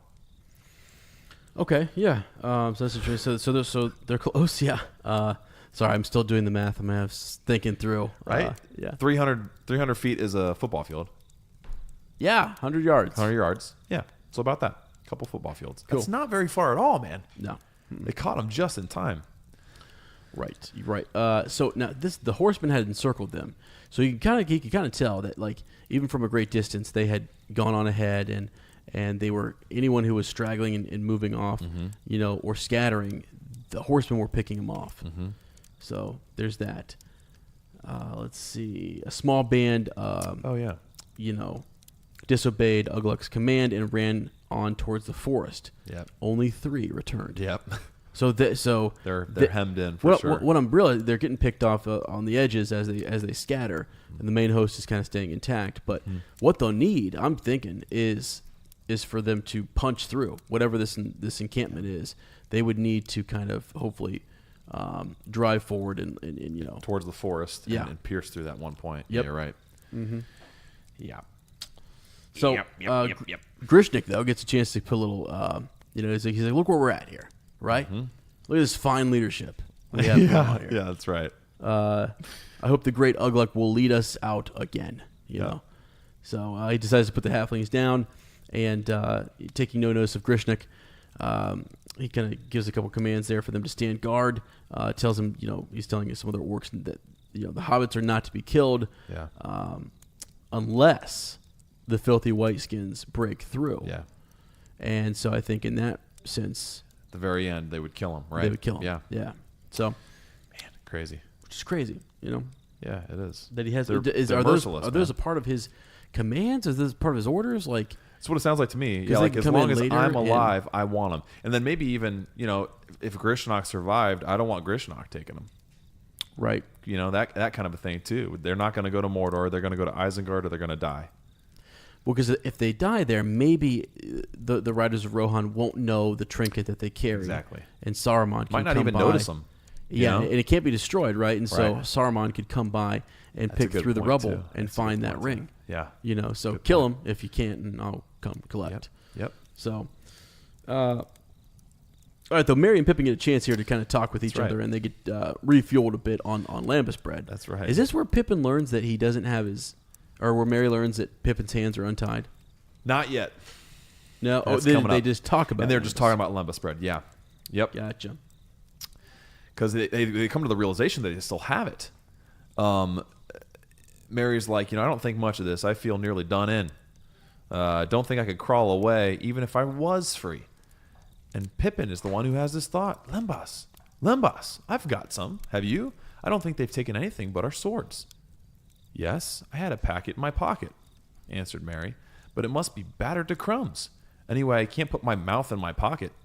You won't have to.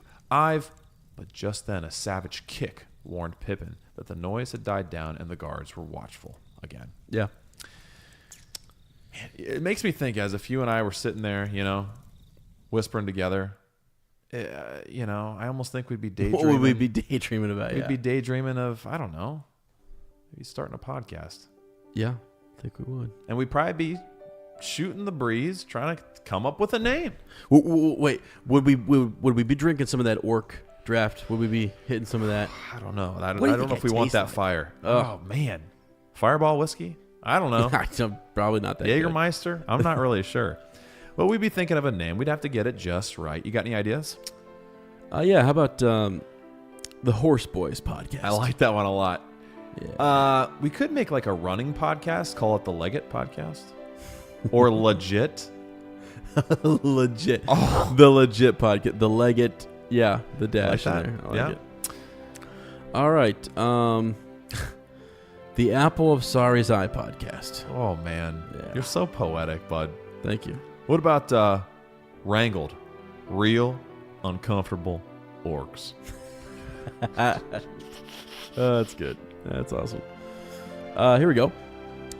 The Bilbo and Bill Show. Oh, I like that recommendation. Yeah. How about Down for Speaking Up? Talking Tolkien. Wow. Kind of a play on, the UP thing. Uppers. Getting there. Close. One of these days, I'd like to think we're going to start one. but not today. No. Not today. We're hanging out with Right. old Pippin. Poor old Pippin and Merry. We are. We really are. Oh, it's kind of depressing, isn't it? I had a lot of I'm fun worried. reading it. I'm not having fun thinking about it. I know. These poor guys. But again, like how proud of you are How proud of Pippin are you? I'm proud of And this Pippin. whole time I'm thinking like, that's that Billy. Is that Billy Boyd? Yeah. Billy Boyd. I am actually thinking about him quite a bit as I read this, which is crazy. All right, so I'm more arguing, again, just by Ugluk and It's getting old, guys. Get getting- along. Yeah, Gosh, Gosh, but you're they're the same surrounded. freaking team. They're surrounded. Oh, yeah. And what's Grishnok? What's his exit strategy here? Does he have? I don't know. Grishnok's just a d-bag. Yeah. Okay. I do think it's cool that they start to see these fires spring up around the edge, and the irony that this evil force that I guess only half of them really serve the eye of Sauron, the eye wreathed in flame. Yes. Are now in the middle of an eye of fire. Wow. Right, just this big fire circle. That's interesting. That's around them, and it's like, hey, how's it That's feel, interesting. boys? Yeah. We're watching you. That's actually, yeah. Really. And the cool visual too that the orcs, that the horsemen weren't getting close to those fires, but if they did happen to pass, the orcs would shoot an arrow out in vain and miss them because they were just swiftly passing by. And man, we're really seeing the power of these riders too. We were intimidated by them last chapter just because they're on horseback, they're outnumbering us, they were hostile in a way. Yeah. But here we're seeing that all that bark has a huge bite. Like the way they're able to, I don't know, man, eventually take out this force. You're like, holy crap, if we can get them together with the other forces of Middle Earth, game on, bruh. Yep. They can do quite a bit. Game on. Yeah, for sure. Yeah. So, that swearing that's going on, something that was interesting here, in the midst of all this, they're kind of cursing them like realizing they're going to wait till the sun rises to attack us. Yep. And so they're upset about that. Yep. They mention something interesting here. They say these white skins have better night eyes than most men, from all I've heard. And don't forget their horses. Yep. So I thought that was kind of Pretty cool. Yeah, it's kind of neat, right? Because you would think that the orcs would have better. Yeah, the Uruk-Hai and things would have better, vision in the night but they're actually kind of impressed with the vision of these horsemen. Yes. Which I thought was just super cool. The old horse boys. Yeah. Let's see. So, that line real quick. Sorry, I love that line. They can see the night breeze, or so it said. The horses see the night breeze. The heck is that? What a cool phrase, dude! What is the night breeze? That's crazy. It's darker than the day breeze. That's all I know. Let me tell you, man. Can you harder see to the see. night breeze? Oh my gosh! Sounds like a podcast name. It actually does. Can you see the night breezy? It's blowing over my face. Okay. There we go. Don't say you're tired, as. I'm not tired. I am. Well, get over it. I just want to be free of these orcs, man. Just want to get out of here, And this is where we learn, my brother. Yeah. There's still one thing the fine fellows don't know. Mauhur and his lads are in the forest, and they should turn up any time now. Contingency plan. Are they going to, though? Well, do they deliver? No. No. Are they going to show up? Yes. Yeah. And, they're eventually just going to be a bunch of ash. But, yeah, so these words, they satisfy the Isengarders, but the other orcs, both dispirited and rebellious. So they have watchers out. They're resting in the pleasant darkness. They recharge from being in the dark, so they're just taking a time out there. Obviously, you can't go anywhere. Moon passes onward, and Pippin could not see anything even a few feet away from him. So this mist is really closing in too. Yeah. Well, and here's the part where Ugluk is kind of like this. That cry takes place, right? And some of the other orcs are killed on the edge. Yes. And the Riders of Rohan have actually dismounted, some of them, and they've crawled in. How cool. and killed some of these guys. Snipered. And here's the thing: I'm thinking if you're Eomer, you've got to be thinking. You saw the numbers. Yeah. We got to pick some off. Pick these guys off here. Yep. So they're working through the night. It's like Assassin's Creed stuff. Dude, it is. It's super cool, actually. Yeah. So they're sneaking in there. They're picking them off here and there. He's running around on the edges of the camp, trying to figure crap out. Dude, can you just imagine too? Like, all right, you're sitting there. You're pumped up for battle, right? Your horse is resting here, but your horse is probably right next to you, looking and trying to perceive what's going on too, and you're probably talking to him. Yep. And Eomer comes up and he says, we need a couple guys to go in there, do some dirty work. Yeah. We need you, Ezra. Lane, you go with them too. Dismount, crawl in, take out as many as you can, and return.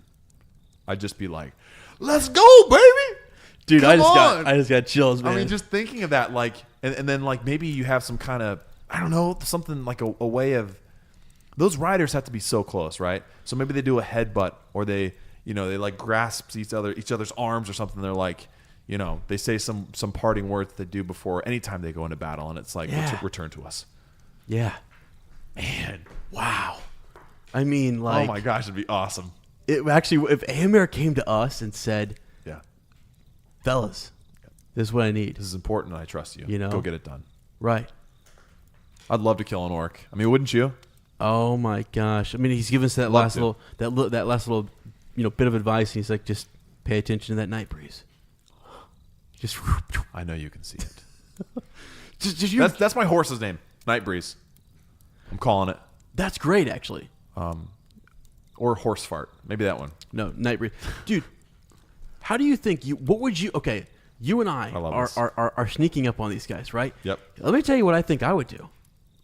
I would go with you as far as I could, and then what I would do is I would say, you stay here because I need to know where you're at, right? And it's easier if I leave you and I know where you're at. We're not gonna both split part ways. We get to this point, you stay here. I'm gonna move off to the side. All right, I'm gonna continue crawling, okay? And I move off to the side, but before I leave you, I give you instructions to shoot first. So wait till like maybe they can do like even like a little like a call. Like we can do like some kind of call. Here's what I was gonna do. Okay. So I'm crawling with you. I'm gonna take one from Winnie's book. All right. Okay. I'll say, Ezra, my brother, you are the stronger one, with thick wrists. You carry on. I go to the right, and I will call for distraction. And I'd sit there and I'd go, That's I would do the Raven call of Winnie. That's Winnie. Yeah. Distract them. They'd come over towards me. You'd sneak up behind them. Yeah. And just go. Here's what I'm thinking. I'm thinking they're picking him off with bow and arrow right now.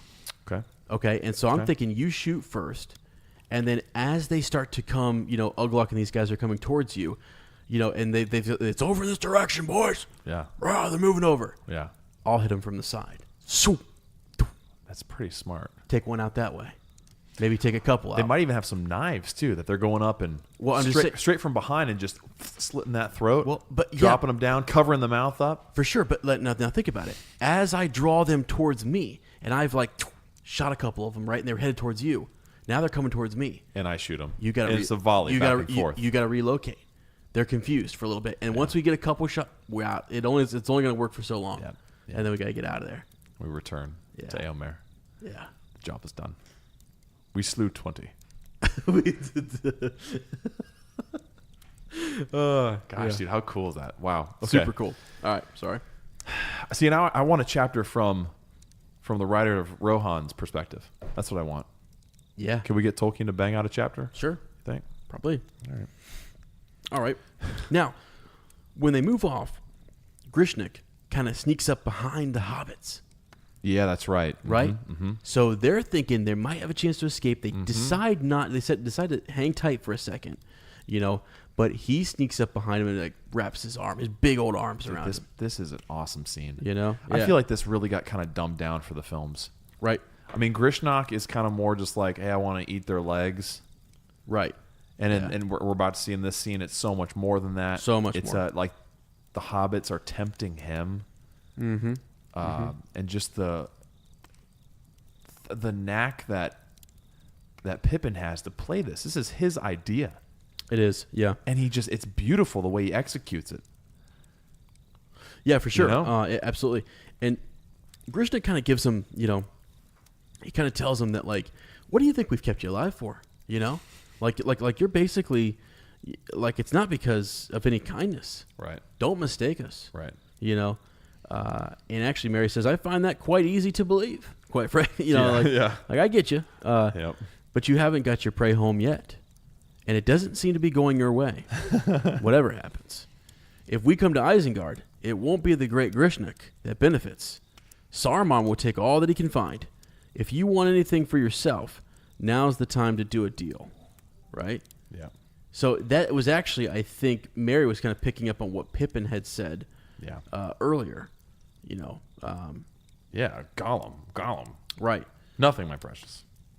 Right, yeah, and so isn't that crazy? He says that, and so that, I mean, do you think he actually picked up on where Grishnak was from, and you remember the story, of how Gollum had been picked up by those orcs of Mordor? I do. I mean, his thoughts, we hear Pippin's thoughts. He says Grishnak knows about the ring. He's looking for it, because prior to this, when he's holding them, he's groping at them. That's right. He's feeling all over their bodies. Yep. He says, while Ugluk is busy, he probably wants it for himself. And he gets this cold fear and this inspiration at the same time that he could make use of this temptation desire. So, it's brilliant how he's putting all this together. Yeah, it is. I mean, so Pippin kind of starts him off on this whole, that's got to come from Bilbo's tales, right? From Bilbo telling him about Gollum. Absolutely. Gollum. My princess. Gotta be. How does he know that? Bilbo had to have told him in the tales. Oh my gosh! But he also, or Gandalf talking about Gollum. Right. Yeah. Right. Okay. I'm just thinking too to myself, like, how is it that he knows to? Because not all of the orcs there know what these hobbits carry. Mm-hmm. Grishnak does. Right. So he realizes that he's looking for the ring. He's putting it together. I mean, it's got to be the groping. You're right. Where he's from. Knowing what Sauron, the purpose of Sauron being interested in halflings. You know what I mean? Yeah, exactly. Yeah. And so, you're right. Gollum having been captured, they would have known about that for sure. Because once he realizes that this guy knows that there's a ring and he's searching for it, or he thinks he's searching for a ring. Up, man. Yeah, and then he's got to make that connection to. He's been paying attention this whole time to this is Grishnak. Yep. This is Ugluk. Yep. He's coming from Saruman's, from Isengard. The other one's coming from Mordor. So I think he totally knew exactly who had his arms around him. Oh yeah, and kind of uses that to his advantage. Because I'm guessing Gollum would have had to have said that in front of Grishnak and those other orcs. Or they heard about it. Yeah. Yep. This is the way in which he speaks. Yep. And they hear the same sort of calling it precious. Mm-hmm. Yeah. Mm-hmm. So for sure. Yeah. Okay. So they're trying to strike a deal with him, right? Yeah. And he basically says, what's he say? He says, "Oh, that's what he means, is it? Oh, very, very dangerous, my little ones." Mm-hmm. It's creepy. He almost talks to them like how Gollum talks in general. Yeah, a little weird. It's something like this creep, my precious, my little ones. Like, dude, he starts to kind of like get a little weird here at the end. Yeah, I felt like his voice was even changing a little bit, and he was super being drawn to the power of the ring, or almost that the ring could have had some, not that it's there, but like it still could have some, just the potential of it being there. Yeah, having an influence. Right. And he and Mary starts to figure out what Pippin's doing here, perhaps. And not only for us. Still, you know your own business best. Do you want it or not? And what would you give for it? Do I want it? Do I want it? Said Grishnak, as if puzzled, but his arms were trembling. What would I give for it? What do you mean? We mean, said Pippin, choosing his words carefully, you clever little hobbit, that it's no good groping in the dark. We could save you time and trouble. But you must untie our legs first, or we'll do nothing and say nothing. My dear, tender little fools, hissed Grishnak, everything you have and everything you know will be got out of you in due time. Everything. Mm-hmm. Yeah. You'll wish there was more that you could tell to satisfy the questioner. Indeed you will, quite soon. We shan't hurry the inquiry. Oh, dear no. What do you think you've been kept alive for? Here you go. My dear little fellows, please believe me when I say that it was not out of kindness. That's not even one of Ugluk's faults. Mm-hmm. Yep. Man. So they get kind of pissed here because, like, right now, the way in which this is going is the ring is headed to Saruman, the air quote ring. Right. You know, and so do you want that to happen? And at the mention of Saruman's name, Grishnak gets pissed. Yeah. He's just upset. Yep. And he wants the credit to go to him and to Mordor. Yep. Yeah. So that upset him. And then again, he asks the question, have you got it? Either of you, he snarled. And then that's, Pippin says, go. Well, I mean, where does he, wouldn't you have loved to have seen Billy Boyd do that too? Man, that would have been awesome. It's just crazy that he's doing it. I know. It's just kind of weird that he's doing it. It's awesome. So smart. And Mary says, untie her legs. So they felt the orc's arm trembling violently. Curse you, filthy little vermin, he hissed. Untie your legs. I'll untie every string in your bodies. And he kind of talks about, do you think I can't search your bones, all this kind of stuff. He's got a tense decision to sort of make because the rest of them are distracted. And it's almost like, is he nervous? Is he nervous? His arm shaking is he anxious? Is he like anticipating maybe possibly having the ring, or is he like he knows he's doing something stupid and risky? Man, I tell you, I must that even he is again. You know what I mean? Oh, Grishnak, the shaky arms. Shaky arms, Grishnak. You know what I'm saying?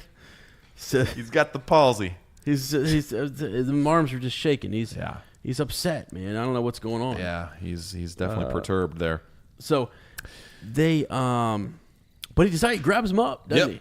He seizes them. The strength in his arms and his shoulders was terrifying. Yeah. He tucked them under one armpit each. Starts running off with them. Yeah, he puts a hand over their mouths, takes off.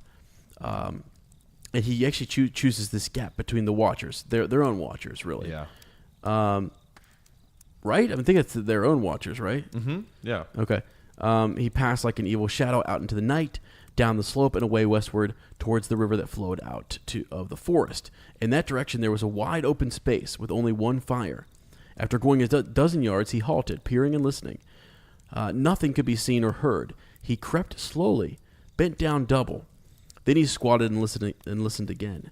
Then he stood up, as if to risk a sudden dash.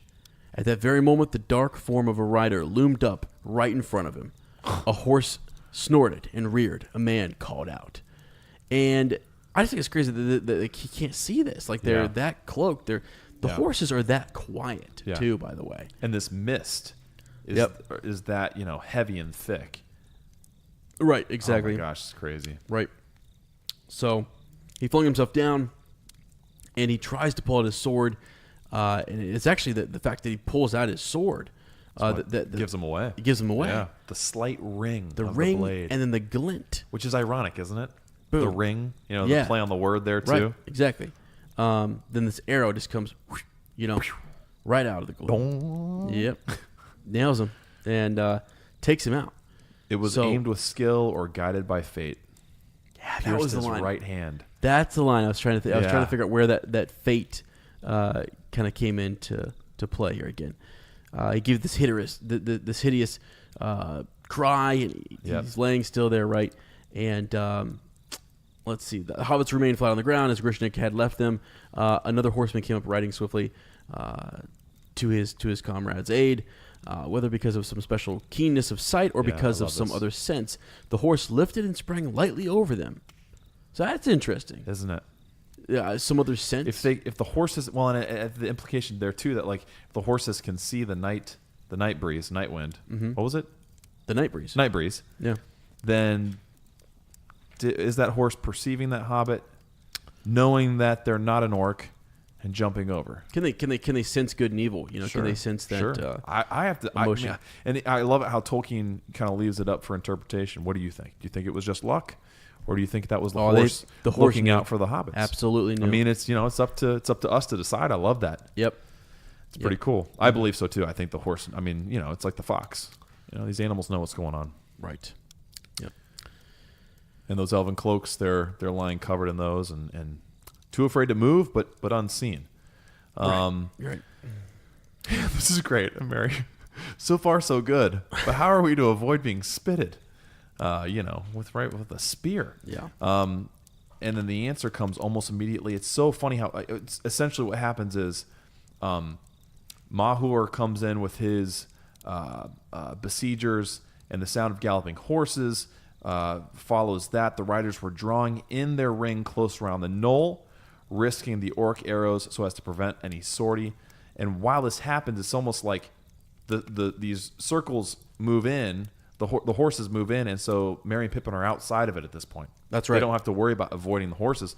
They laid, and it's a cool little lesson too. You lay quiet long enough, and sometimes you don't have to maneuver through the problem. The problem moves right by you. You know what I mean? Yeah, exactly. And then they're kind of free to not worry about being mistaken for orcs anymore because they've narrowed their focus in, and they're now outside that. Yep. The two hobbits. Yeah, it works out, and so the only thing they have to do is to make a run for it, and so they take Grishnik's one of his knives actually. Yep. And Pippin kind of reveals they have this lembas too. Yeah. Remember that moment? They have the lembas, and I love this too. Well, they have 3 or 4 pieces. Yeah, and they're brought back to the memory of fair faces and laughter and wholesome food and quiet days now far away. So in the midst of, just right after like the scariest experience of their life, this bread has the power to transport them and give them that memory. Where before they were in this, what was it? The in and out of a dark tunnel. It seemed like, waking dream. Yeah, they had evil dreams. Yeah. Dark dreams. Yeah, and it's Pippin who was the first to come back to the present. So again, it's not Merry, and Merry's this clever leader. We've seen him before. Yeah, step up and do some amazing things. I think he took a pretty heavy blow to the head. He must have, but it's amazing how Pippin didn't have to step up the way he did. He could have remained. Yeah, sure. This kind of foolish character, but it's him here who's the first to come back. Saying we got to get off, we got to leave, man. Yep. And that's when he goes for the sword. He's able to kind of crawl over to free their bonds, right? Yep. And he asks Merry if he's up for it, and he says Lambus does put heart back into you, right? So if he's feeling good, he's able to get up on his own feet and kind of move with Pippin there. This is a cool. So I have the illustrated edition here, and I always love kind of looking at this lane, just the illustrations of the hobbits kind of working their way into the into Fangorn Forest. That's right. Really, really kind of neat. So, anyways, that is. They okay. So they're kind of good, right? I mean, they wanted to drink some water, right? Yep, they need. Yeah, that's right. Because they kind of see what we know is like that Entwash, coming through, and they just describe it as this little, stream. But it's Pippin again who says, "Not here. The banks are too steep." That's right. Forward now. It's just crazy, man. And that's something that's really kind of lost in the movies. Yeah. Is you see Pippin kind of step up more in Return of the King, I guess. Mm-hmm. His character arcs there, but it's like, man, this is big time. Yeah, exactly. Yeah. So now, see, this is kind of neat. I'm going to read a little bit of this because this is good. Mm-hmm. They turned to walk side by side slowly along the line of the river. Behind them, the light grew in the east. As they walked, they compared notes, talking lightly in the Hobbit fashion of things that had happened since their capture. No listener would have guessed from their words that they had suffered cruelly. That's amazing, isn't it? What the heck? So, and then that's to go with what Gandalf talks about, the resiliency of hobbits, right? They're hardy. Matter of fact is talking about well, that was something crazy. That was crazy. We almost lost it. And they live for that, don't they? Having these stories to talk about, unbelievable stories. Yeah. It's almost like as soon as they're out, they're like, well, that was kind of cool. What happened? I mean, it wasn't fun when we lived it, but man, it makes for a tale. That's yep. Mm-hmm. And Merry even talks about you seem to have been done very well. You will get almost a chapter in old Bilbo's book if ever we get back. And we were talking before, we're like, it's kind of cool because this is that chapter. This is it. I know. This is Peregrine's chapter. Yeah. Yeah. Yeah. You keep going though. Sorry. No. Yeah. You seem to be doing really well there, Master Tool. That's just so cool. So they're kind of patting each other on the back a bit, you know. Yep. Yeah, especially guessing that Harry Villain's little game and playing up to him. Yeah.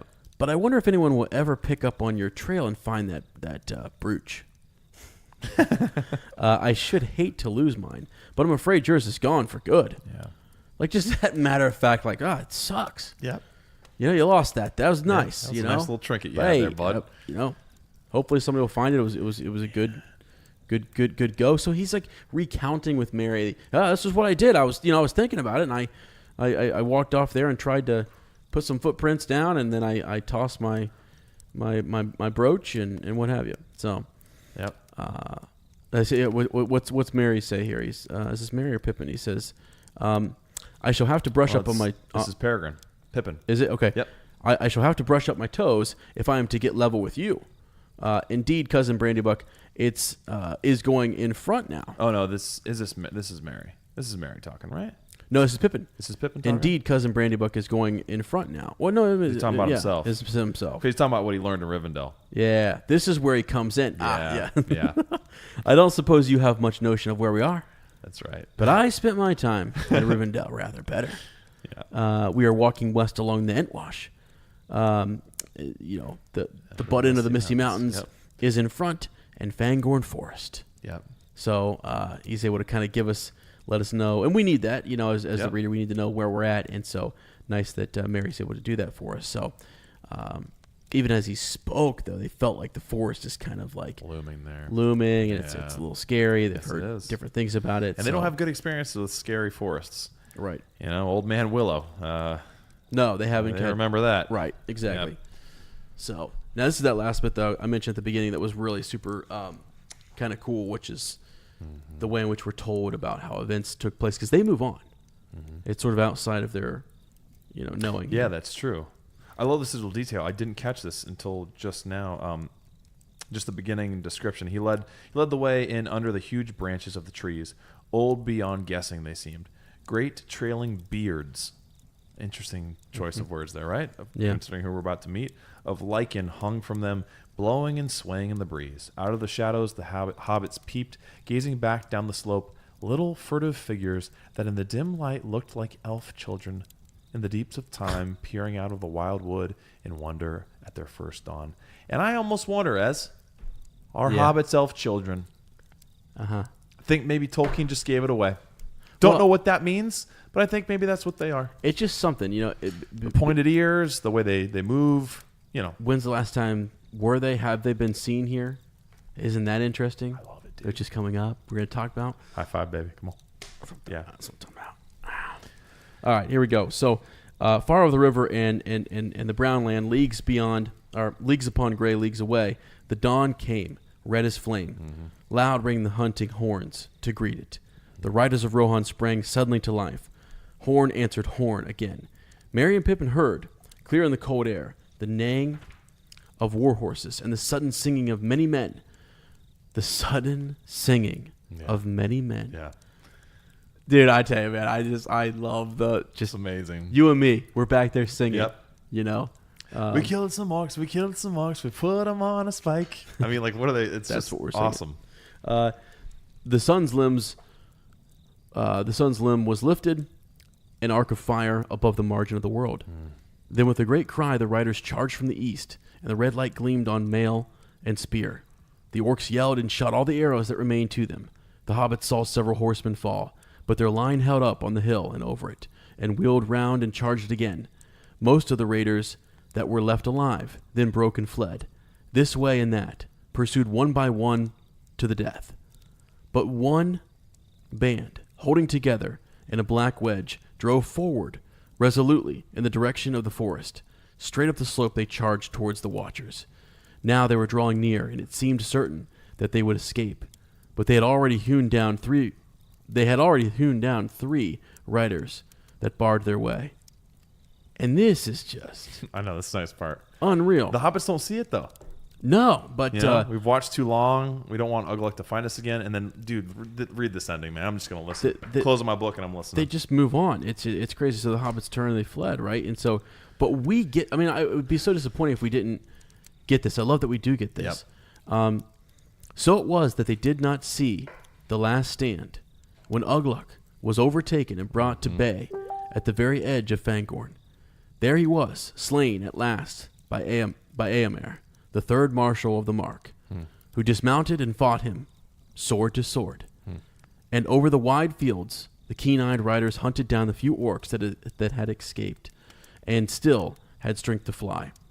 Then, when they had lain their fallen comrades in a mound, and had sung their praise, the riders made a great fire and scattered the ashes of their enemies. So ended the raid, and no news of it came back ever to either Mordor or to Isengard, but the smoke of the burning rose high to heaven and was seen by many watchful eyes.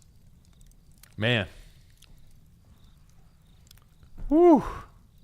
Sword to sword. I mean, I would have loved to have seen that too.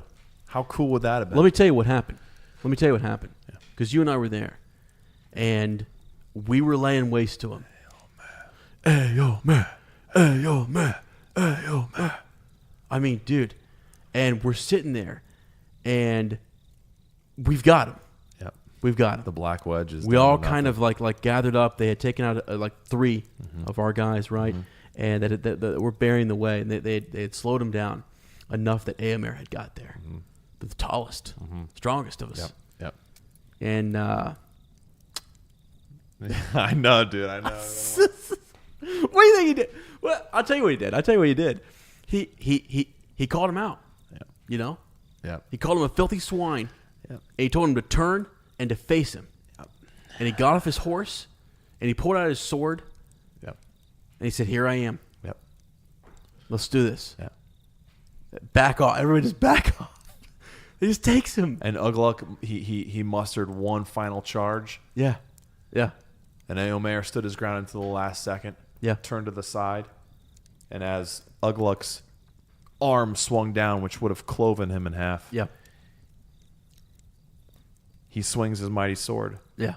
cutting the orc's arm off. Ugluk's arm wiggles on the ground. Yeah. He swings his sword back around again, thrusts it through his abdomen, Yeah. looks into his eyes and says, "Die, you filth." Brings the sword back out, whips it around, and cuts his head off. Picks it up immediately. It's still, the tongue is hanging out. It's still twitching. Eyes are closing and opening. Takes his closest spear, one of the fallen comrades of his, plants it into the ground, takes the head and mounts it, looks in its eyes and says, Yeah. "Breathe no more."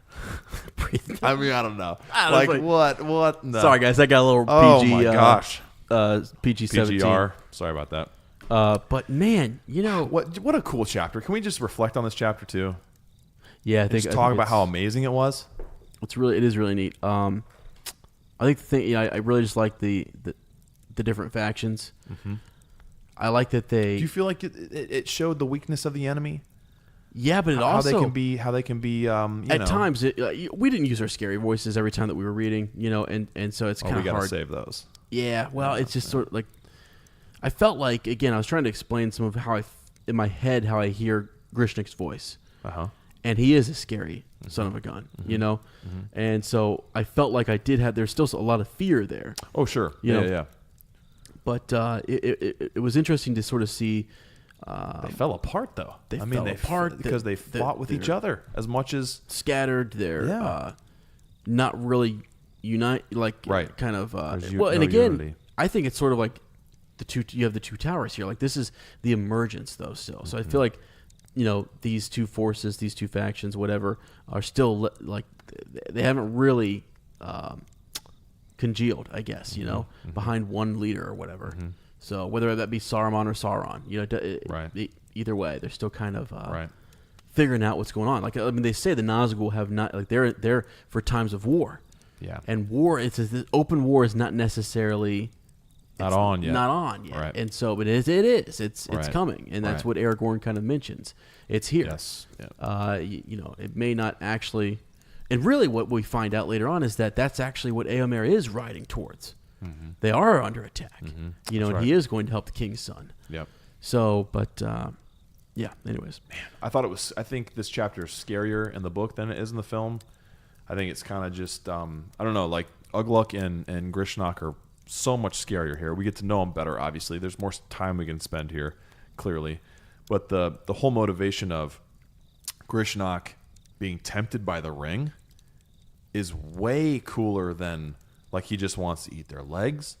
The recurring tension between Ugluk and Grishnok is it's just enlightening. Like you see how divided the different groups of orcs are, and not just between the new up and comers from Isengard and the old stalwarts of Mordor, but like the orcs from Moria. They none of them could get along. And it's almost like that's part of their weakness, where in the forces of good, we're going to see all these different peoples who have been separated coming together. yeah, You think about, the forces of evil, if they were able to get along and cooperate and work together, they'd probably win easily. Yeah. But they can't make that happen. In the end, it's just Mordor they're fighting. You know what I mean? right. It's crazy. So it's the opposites happening.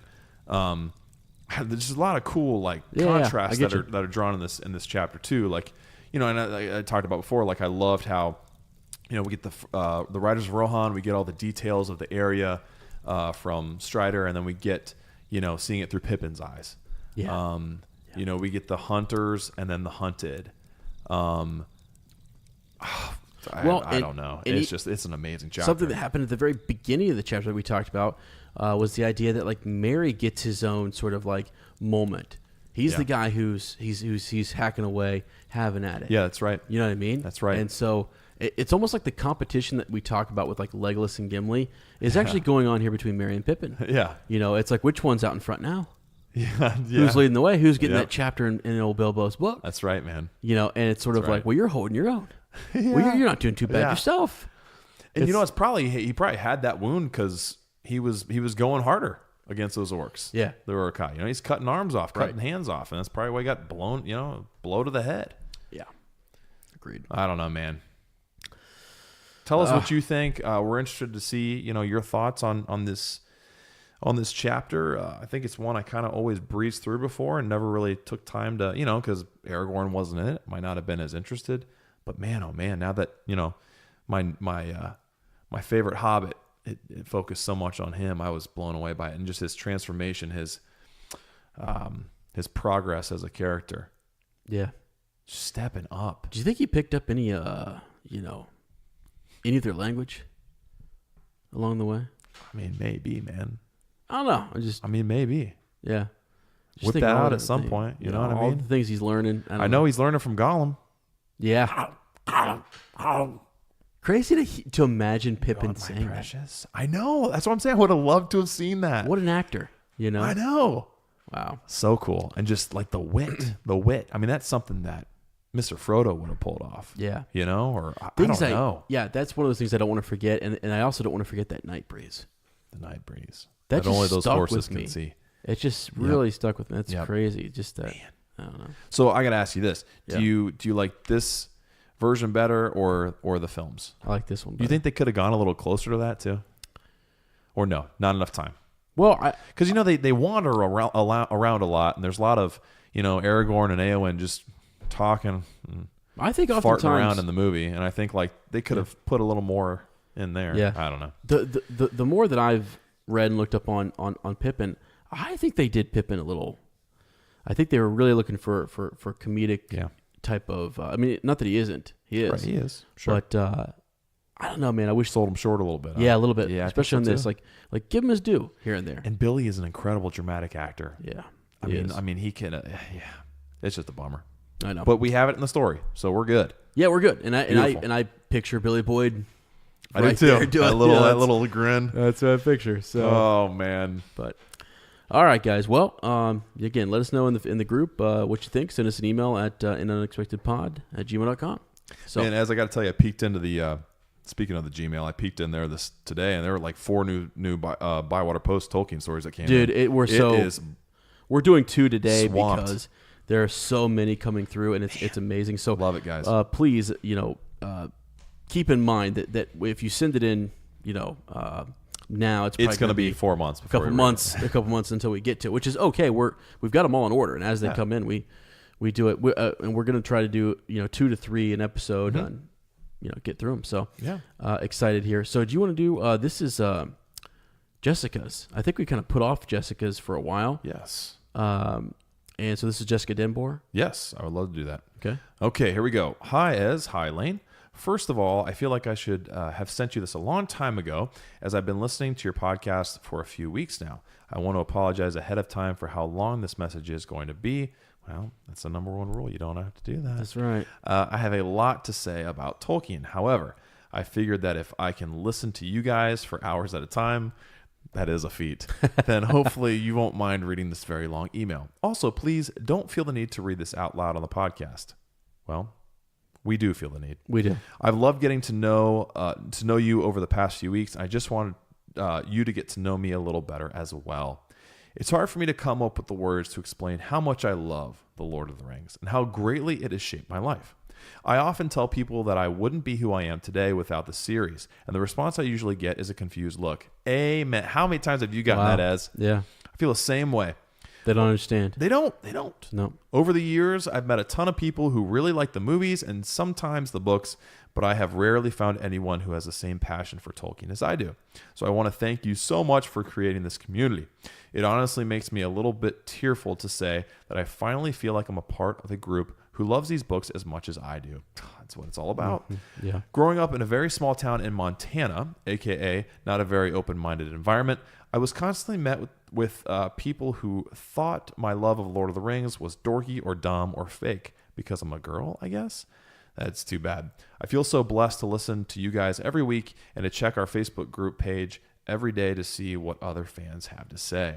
It's a beautiful, safe place. And Jessica's diligent in there, man. I love. She always. Mm-hmm. It's just. Yeah. Oh man, those pictures too from when she had Billy. So great. Just gorgeous. Yeah. As for my Tolkien story, I first watched The Fellowship with my mom and sister in the 2nd grade when it came out on VHS on the VCR, man. Wow. Yeah. I was absolutely captivated by Middle-earth. I loved every single second of it. I remember my mom covering our eyes with a blanket when Aragorn fights Lurtz on Amon Hen because she thought it was too scary for us to see. It was pretty freaky. Mm-hmm. I also remember peeking my head around the blanket so I could watch it anyways. Yeah. I was hooked. After the movie was finished, I walked out into the field behind our house, which with such a warm, bright feeling in my chest. It's the same feeling I get now whenever I read, watch, or talk about Lord of the Rings. It's sort of like that elf liquor, isn't it? Dude, I know. It makes you feel. It actually it can transport you. Yes, it can. And I really actually do kind of feel. Yes, I know exactly. I think what she's talking about. Yep. Like in Sam's speech at the end of The Two Towers, The Lord of the Rings was the story that stayed with me and meant something, even though I was too small to understand why. Wow. Yeah. Beautifully said. Yep. My obsession deepened with each movie, and I read the books for the first time when I was 10 years old, the same age when I started Harry Potter. It was a big year for me. I wrote about Lord of the Rings in my journal at school every day. I wrote about how I wished I was an elf maiden in Lothlorien with Galadriel. I had dreams about walking through the Shire with the hobbits. My mom got me a 1,000-piece puzzle of the 3 hunters, and I saved the piece that had Aragorn's lips on it for last because I truly believed he was the love of my life. That's awesome. Still do, by the way. I was the only girl in elementary school who had Lord of the Rings action figures, and I even brought them in for show and tell. That is so cool. My grandma bought me and my cousins the extended edition box set DVDs for Christmas, and I still have them today. I remember watching the appendices over and over again, and no one understood why I thought it was so freaking cool to spend 10 plus hours watching how some people in New Zealand made a few movies. I didn't care. Right. Man, that was my teenage years too. I totally can relate to that. My family would always start off with me, Yeah. and then they would all fall asleep or go do other things. Like, yeah, My we're good. mom always talks about, like, she will never forget those times, though. Yeah. As I grew older, my love for Tolkien grew as well. I think most of my friends probably thought it was a phase, but they were wrong. I've read the series every year since I was 10. That's amazing. So this is my 12th reread, I guess. Holy smokes. That's amazing. I've actually gotten to the point where when people ask me what my favorite book is, I tell them I don't have favorite books but favorite chapters. The Shadows of the Past, The Council of Elrond, The Bridge of Khazad-dûm, Lothlorien. Wow. Those are great chapters too. When I was a sophomore in high school, I spent nearly all my savings to go on a trip to Ireland and the UK with my English teacher and a few other students. So she's been to the motherland. This is pretty cool. Wow. Yeah. One of our stops was in Oxford. I was so excited to actually see the place where Tolkien lived and worked. My teacher, bless her, planned our itinerary so that we could have lunch at the Eagle and Child pub Good per Lord. my request. It was incredible. For my senior project, we had to pick one topic to write a 10 to 15 page paper and give a 20-minute presentation on. I chose the friendship between Tolkien and C.S. Lewis. I loved doing the research and sharing what I found with my classmates, and I even won a college scholarship after submitting it into a competition. Wow. Many of my college admission essays were based on Tolkien. Tell us about a great influence in your life. Who's your favorite author and why? If you could meet one person dead or alive, who would it be? Etc. Yeah. I've always been the biggest Tolkien nerd, and I've never been ashamed of it, and nor should you. The summer after my freshman year in college, I was lucky enough once again to travel to Europe for a summer study abroad program. I went to London a few days before the program began, just so that I could go back to Oxford and visit Tolkien's grave. Wow. Again, I honestly don't have the words to explain what the experience meant to me, but it was easily one of the best things I've ever done. Even though I had no extra room in my suitcase, I brought my original box set of the books with me solely for the fact that I could take a picture of them next to Tolkien's headstone. I also brought a small bundle of twigs and leaves from the trees in my hometown to put on his grave in honor of his love for the earth. Holy that is smokes. so cool. Tolkien would have loved that gesture. He's given me so much over the years, and I wanted to share some of my home with him. Whoa, dude. Who are you, I'm Jessica? getting chills Like, here. who are you? All right. In the past year, I've graduated college. I've finally been able to start reading for pleasure again. Nursing school is rough, guys. Yeah, I believe that. hats off to nurses. My mom's a nurse. Your mom, Yeah. yeah, as well. Absolutely. Sons of Nurses. Yeah. I have a growing collection of Tolkien books that I'm just starting to dive into, and I'm psyched about it. Honestly, the only reason I got into podcasts early last fall was in search of Lord of the Rings related ones. Shout out to the Tolkien professor. He's awesome. Agreed. Yes, he is. And I came upon Swish and Flick. They were only a few episodes in at that point, and I was obsessed. I remember thinking about how badly I wanted someone to use a similar format to do a Lord of the Rings read through. And I even dreamed about doing one myself. Now, in a way, you kind of are. Yeah. So you can imagine my excitement a few months later when Swish and Flick started plugging the Unexpected podcast in their show. This is so cool. Yeah. I went through kind of a rough patch in my job this spring. Being a nurse is hard too. Yep. And I'm a little late to the game. Traditionally, I do my rereads during the summer, so I wanted to wait until June to begin my reread with you. Also, part of me knew how fast I was going to go through your episodes, and I wanted to selfishly binge them all at one time. Wow. All of this is really a long way of saying how stoked I am that you're doing this. Also, thank you so incredibly much for taking the time to read my really long post about the ring in the episode Council of Elrond Part 1. When you mentioned my name, I legitimately had to pause the podcast and call my mom to fangirl about it before I could actually listen to what you said. Wow. That's awesome. Thank you from the bottom of my heart. It's funny because we feel that way about you guys. Yeah, I'm Like we fanboy over you guys. Like it's weird to think that you hardcore right now. I Yeah. mean, like the fact I'm like, who are you that you took like That's deep, man. to Tolkien's That's grave?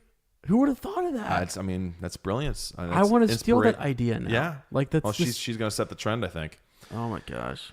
Thank you from the bottom of my heart for giving me an outlet to be myself and talk about one of my favorite things in the entire world. I hope to be an active member of your book club, and this won't be the last time you hear from me.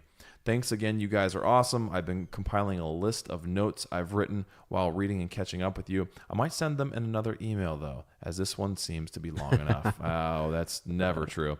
I really appreciate the time and energy you both put into this project, and I can't wait for the next episode. All the love, Jess. Jess, we love you. That's beautiful. Thank you for, my gosh, what a cool story. Yeah, especially, visiting his grave and bringing pieces of the earth and twigs from a tree, like Tolkien's love for trees. We're about to see in the next chapter. He even made them characters, wow, what a cool gesture to a man who's given us so much. So, man, and I think Ezra's just kind of shocked over here. I'm shocked, stunned. I'm shocked. I love that we don't read these until we proofread to make sure no one sends us any we skim. Do we? Wow. Actually, we don't. I think what we would do is we just have to do some Ron Burgundy crafty post edit if it got a little. I'll leave that to you, Flannel Wizard. Yep. But no, it's I don't even know what to say. How to process that? Yeah. Because it's just that's kind of how I feel. I get that feeling. When I start to, I'm on my way to work and I listen to the chapter, or even if I listen to, other podcasts myself that are related to Tolkien, and I get this warm feeling. Mm-hmm. I really do. I know, man. And sometimes if you hit it just right on the way to work, I can see the sun, kind of coming up, and I see the fog or the mist and stuff, and I think, man, get me a backpack. Where's Bill, the pony? Yep. And let's just take off. And even on the drive, I can relate to that totally. Even on the drive home. Well, you live in the Shire. So I mean, to me, I know it sounds goofy, guys. You're probably like, oh, come on, it's just a line. But to me, it really does feel like it's one of the first things you said to me about this place. Yeah, I mean, I would not have wanted to live here and continue to live here because it hasn't always been easy with some of the things we have to deal with. But if it didn't feel like that to me, it really feels like for this Hobbit right here. This is my Shire. And I can't tell you how many times I've driven there's only one road into Lancaster from here. And it never gets old to me. Yeah. There's always times where I feel like Frodo and Rivendell, looking out and seeing, having this great vista to look at and thinking, man, I'd like to explore that little patch right over there. How would I get there? What's in there? What's just beyond it? Just thinking about daydreaming of being able to get lost in your own world. It's pretty cool. Isn't it great to think sometimes about the world we live in? And I've often that thought that Frodo had. I have that thought, and I think about why won't I just stop one day on my way home from work, pull over, and take off, walking through wherever. Well, I'll tell you what, it's probably trespassing, but yeah, it's illegal here in America. I don't really care. I do want, there are places where, even in my own neighborhood, I've never been there. Mm-hmm. I know. And I love when I go, when I was a kid, I would go walking further and further and further into the woods. My mom got, she would every once in a while do a yell for us, she'd give the call, and then we'd have to call back, so she knew we could hear her. If we couldn't hear Mom, then we were way too far. But as I got older. Down Dry Creek. Yeah. Yeah. And as I got older, though, I was just I'll never forget one time, and I know I'm taking time here, but a couple of my friends and I hopped in Dry Creek when it wasn't so dry, and we walked all the way into Mount Vernon. All the way in. We had torches. Kidding me? Nope. We had torches. It's at night? It was at night, and it was the scariest thing I've ever done. That is sweet, man. Yeah, man. We had our swimming trunks. That was it. How many miles is that? Dude, it was a long time. It was a long time. Gone all night? I recorded some of it. Oh my gosh! How old were you? I was young. I was probably 18.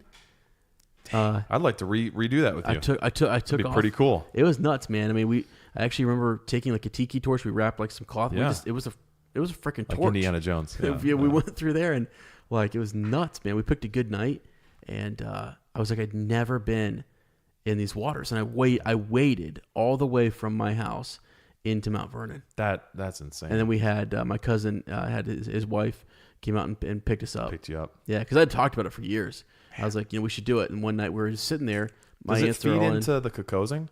Eventually it does. Okay. Yeah. That's so interesting. It does. So, so many of us that we dream of adventures in far off lands, and we never explore our own backyard.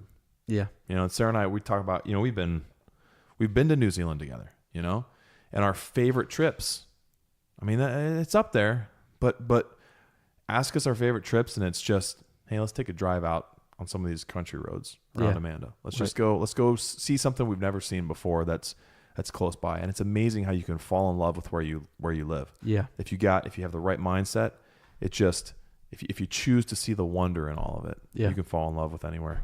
Yeah. Yeah. Right. So. Okay, so let's do one more real quick here. We've got Katie Daniel, actually. So this is cool. She says, "Hi guys, I just wanted to send you my path to Tolkien obsession." I like that phrase. Yeah, my path to Tolkien obsession. Okay.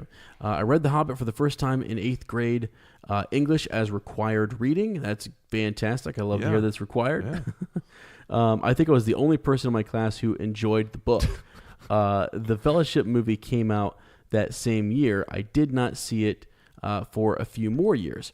In fact, I don't think I saw a single one of the movies in theaters. Wow. That's interesting.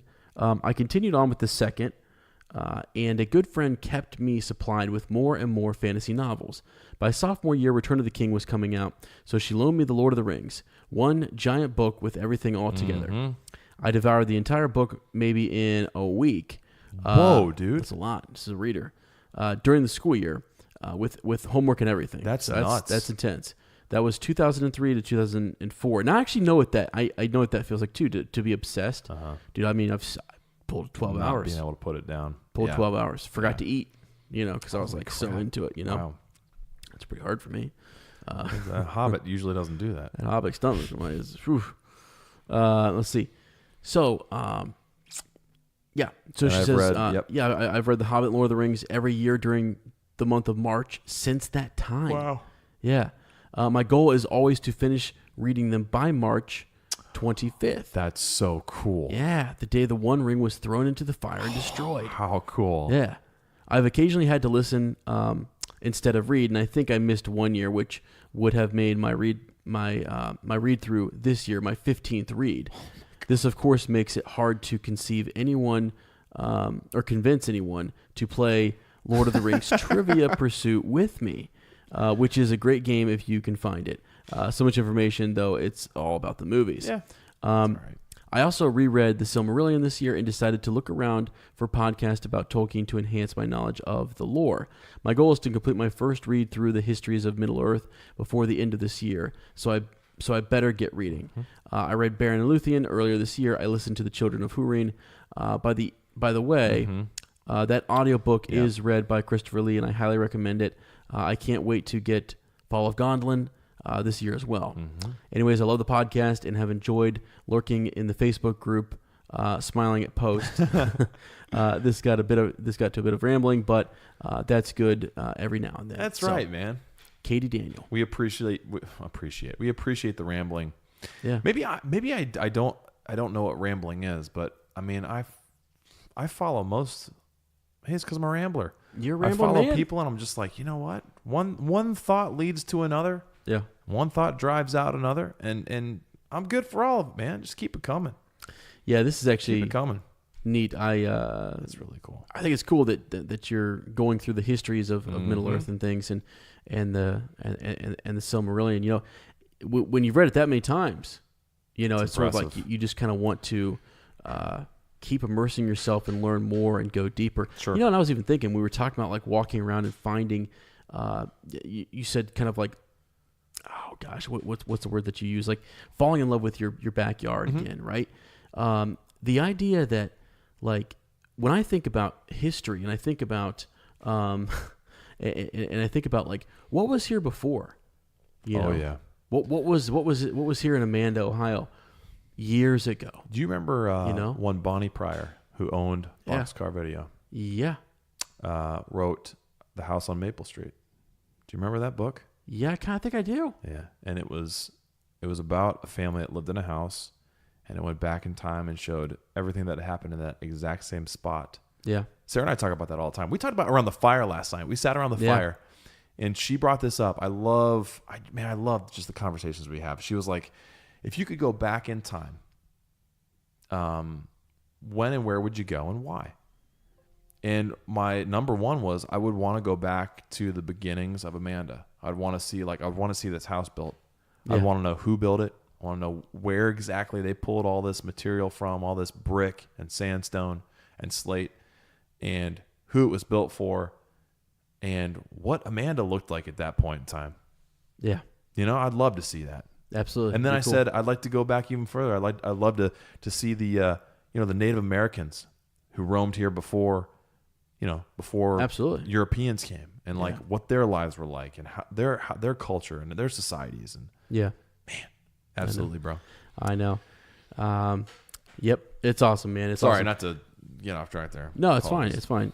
Katie, I would recommend to hitting up Lane here. I think he might be able to take you in a bit of Lord of the Rings Trivial Pursuit. He's man, I don't know. That'd be fun. That'd be fun That for me would to be watch fun. you. We need to find out, Katie, where you can find that now. Is it like on Amazon or eBay for like $90,000? Yeah, because I know they don't make it anymore. Where we're gonna have to go. But that'd be great, especially if it focused on the movies. Because I mean, I You're do love the movies. Student of it, yeah. I do. It'd be interesting. It'd be cool to test myself. Yeah, See how I could do it. Strawberries with cream, S. absolutely. All right, man. Our hobbits were transported by the taste of lembas bread. Do you have any sense memories? It can be a song, sound, a food, a smell, a feel. I don't know if I want to go down that road with you. Oh my gosh, this is And what specific memory does it trigger? wow, dude. I mean, you're welcome, buddy. Okay, You're welcome. I'm huge into this. You said that you love the taste of a good washed head of hair. The crunch it makes on your teeth while you chew it is so satisfying until that person wakes up. Sorry, go back to sleep, honey. What the I don't know why did you write that? I didn't write that. You're creepy, There are bro. things that you are creepy. that Lane writes in here. So like I have things that honestly smells and sounds that I hear and think like I hear a sound. There's times when I hear my sister and I want to just cry because it's Your my mom's mom. voice. And she'll say something in a certain way and she'll be like, hello, like she's trying to like get my attention because I've just I know that feeling. I've just gone into a daze. I'm like, wow, what just happened? Wow. Because it was like mom was right there again, talking to me. And then like the smells, I can think of, this is a weird one, but my grandma smoked. And so anytime somebody smells, like I smell someone like with a cigarette or whatever, people are like, I know that they're not good for you, and I'm not promoting them, what have you. Smell so but good. they smell so good. And as a kid, that was my grandma. Yeah. And I just love the smell. Yeah. There's a weird one. So I also think of like time. This is super weird, and this is probably too much information for the podcast. But you know what? Hey, We're friends. We're friends. I say it at the top of every show. Hey, friends. So there is a very particular bit of what is it called? It's like what's it called? Body wash? Sure. It's body wash. I didn't know this was the sign language for body wash. That's what I'm doing. I'm like moving my hand up and down, pumping it into my hands because it's got a pump on the top, and it's What's it called? I forget what it's called. It's purple. Okay, it's purple. You can find it in this. It's like this hydrating thing. It's this big thing. It has a really good smell to it. Okay, and for some reason, I hadn't Hadn't showered for a while. Yeah, I hadn't showered for a while. No, like I think I had like a bottle of it left over at my dad's, and when I would come back either for a long weekend or something, and I would stay there, like it was something that I was using at this time when I was dating this one girl. And long story. It's actually a sad story that I'll tell on appendices sometimes. Yeah, probably one of the saddest stories. See? Huh? See? No, Jay. Wait. Yeah. Okay, We'll continue afterwards. Big secret. If you're not a patron, it's time to become one, and I will do a whole we Patreon get very episode. revealed. We get the appendices. the ring bare is ourselves. off. That's When right, it's, man. You can see all. Frodo, why don't you take your clothes off? Hey. Just want to put the ring on. But no, so like it's my buddy Tom's wedding. I met this girl, and crazy, awesome, good story, but probably one of the saddest things that whatever. But anyways, every time I smell that. Yeah. Think of her? No, I think of that time. Oh, that time. Which is weird. I don't think of a person. I think of that time. And it was just like, what the heck? Every single time. So like, I don't even, I see it in the store though now, and I still think of it when I see it. Yeah. I'm like, what? Yeah. There you are again. take this off the shelf. The purple past. A purple past, man. It's crazy. That's a story. It honestly is a good story, and I'd love to tell it sometime. Well, as soon as we're done here, we're going to talk about it. All right, cool. Anything else? No, that's it. There's plenty. There's more smells, but like there's lots. So you mentioned cigarette smoke, and that makes me think of one I have. Anytime I smell a cigarette being smoked, I think of our first apartment. Okay. Not because it smelled like cigarette. It was actually a beautiful place that was renovated. I don't know if have I ever showed you that building? Downtown Lancaster. Yeah. Gorgeous, old early 1900s fortress, man. I mean, big brick, beautiful building with big windows and original wood floors. It was a gorgeous place to live, start my life with Goldberry. And anyway, you weren't supposed to smoke anywhere in the building, but one of our neighbors would smoke in the back. And there was this back that was like a rear exit where there was like a stairs that went down, and it's kind of this open area.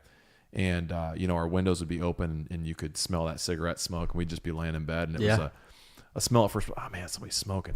And then it just over time, we just grew to love it. So I always think of our apartment when I smell cigarettes. Yeah.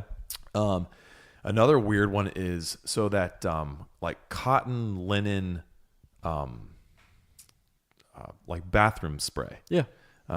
Very distinct smell. Never really liked it, but it's actually in the K1 Pod's bathroom at school. So the bathroom that's right across from Sarah's room. I'm in all the different areas of our elementary building. So I stop and go to the bathroom at all these different bathrooms because I'm always on the move. Yeah. And so I go in there and I smell this smell. Dude, it's the weirdest thing. It must have been, I think it was in our house in a candle or a scent thing when the first time I ever listened to the Lord of the Rings BBC dramatization. So every time I smell that, I think about that box set. Holy smokes. That's every time. It's so distinct. Another one is just, I can't even explain what it makes me think of, but it makes me feel like a little kid again. Like it takes me back to being like a 5-year-old when I smell fall leaves. When they fall down, they get wet and crunchy, and you can smell that real musty, earthy smell. It kind of makes me think about Chicago. Yeah. Because I remember, falls there and just playing outside and stuff like that. Yeah. Huh. Think of what else, man. Dude, wow. There's a lot you could probably go on and think about. I'm thinking of many more as we talk. Oh, here's one too. That blood orange soda stuff that I drink. It makes me think of, I had it in Italy. So I take a sip of that and I think of, I think of Venice, and I think of, Florence. Yeah. Just those places. Right. Interesting. It's real cool. That's a good one. I like that one. Yeah, pretty good, right? That was a lot of fun. Yeah. All right. Share on the Lord, my friend. Share the Lord. We'll be quick about this. We love you guys, and honestly, sure this has kind of turned into I'll just say it, Lane. This has kind of turned into a part-time job for us. It is. Here. I'm just gonna say it. I'm gonna say it quick. We do put a lot of effort into this, and we're not patting our selves on the back or whatever. It's just I think it is important for you guys to know that we. I think you guys know that too. I think they do. I think that and we do it because we care about you and want you to have the best book club experience of all time. Right. And so that you takes guys work, doesn't it? You guys have shown us so much support and so much love. Oh my gosh. In and out of the Facebook group and in different ways. It's just amazing. Whether it's sending us stuff in the mail, sending in your emails, whatever it may be. Even we've had some really beautiful reviews in the past 3 or 4 months, and just people saying your friendship is something that means a lot to me. And we're not even friends. That's the crazy thing. I know. Imagine. No, but just in all seriousness, when someone recently said, I can't remember who, I think it was an iTunes review, said that, our friendship reminds them of the friendships that they read about in Tolkien, and I just think that's cool. Dang, I'm dude. like, wow. I had a moment. I was reading it in school, had kind of a bad day, and I was during my break. I read that. I was like, whoa, right. That's huge. That's a compliment I've wanted my entire life, to say that, something I do in life mimics something from those stories. And I think the bond we've all developed here, we call it a fellowship for a reason, because it feels like that's what we are. And we start every show off with, hey friends. Yeah. Because we feel like, the friendship I have with Lane, guys, is something that I think about a lot more than I tell him sometimes. And I'm super. Oh, definitely, for sure. Super happy about, definitely for sure.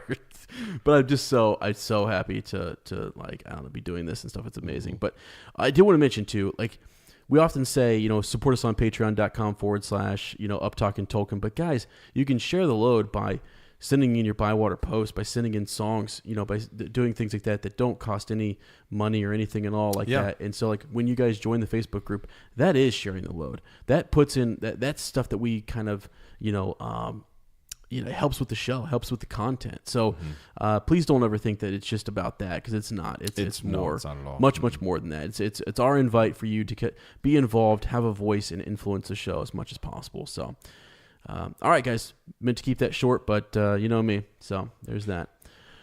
All right, we thank you. I think it's time for weekly well wishes, formerly fortnight farewells.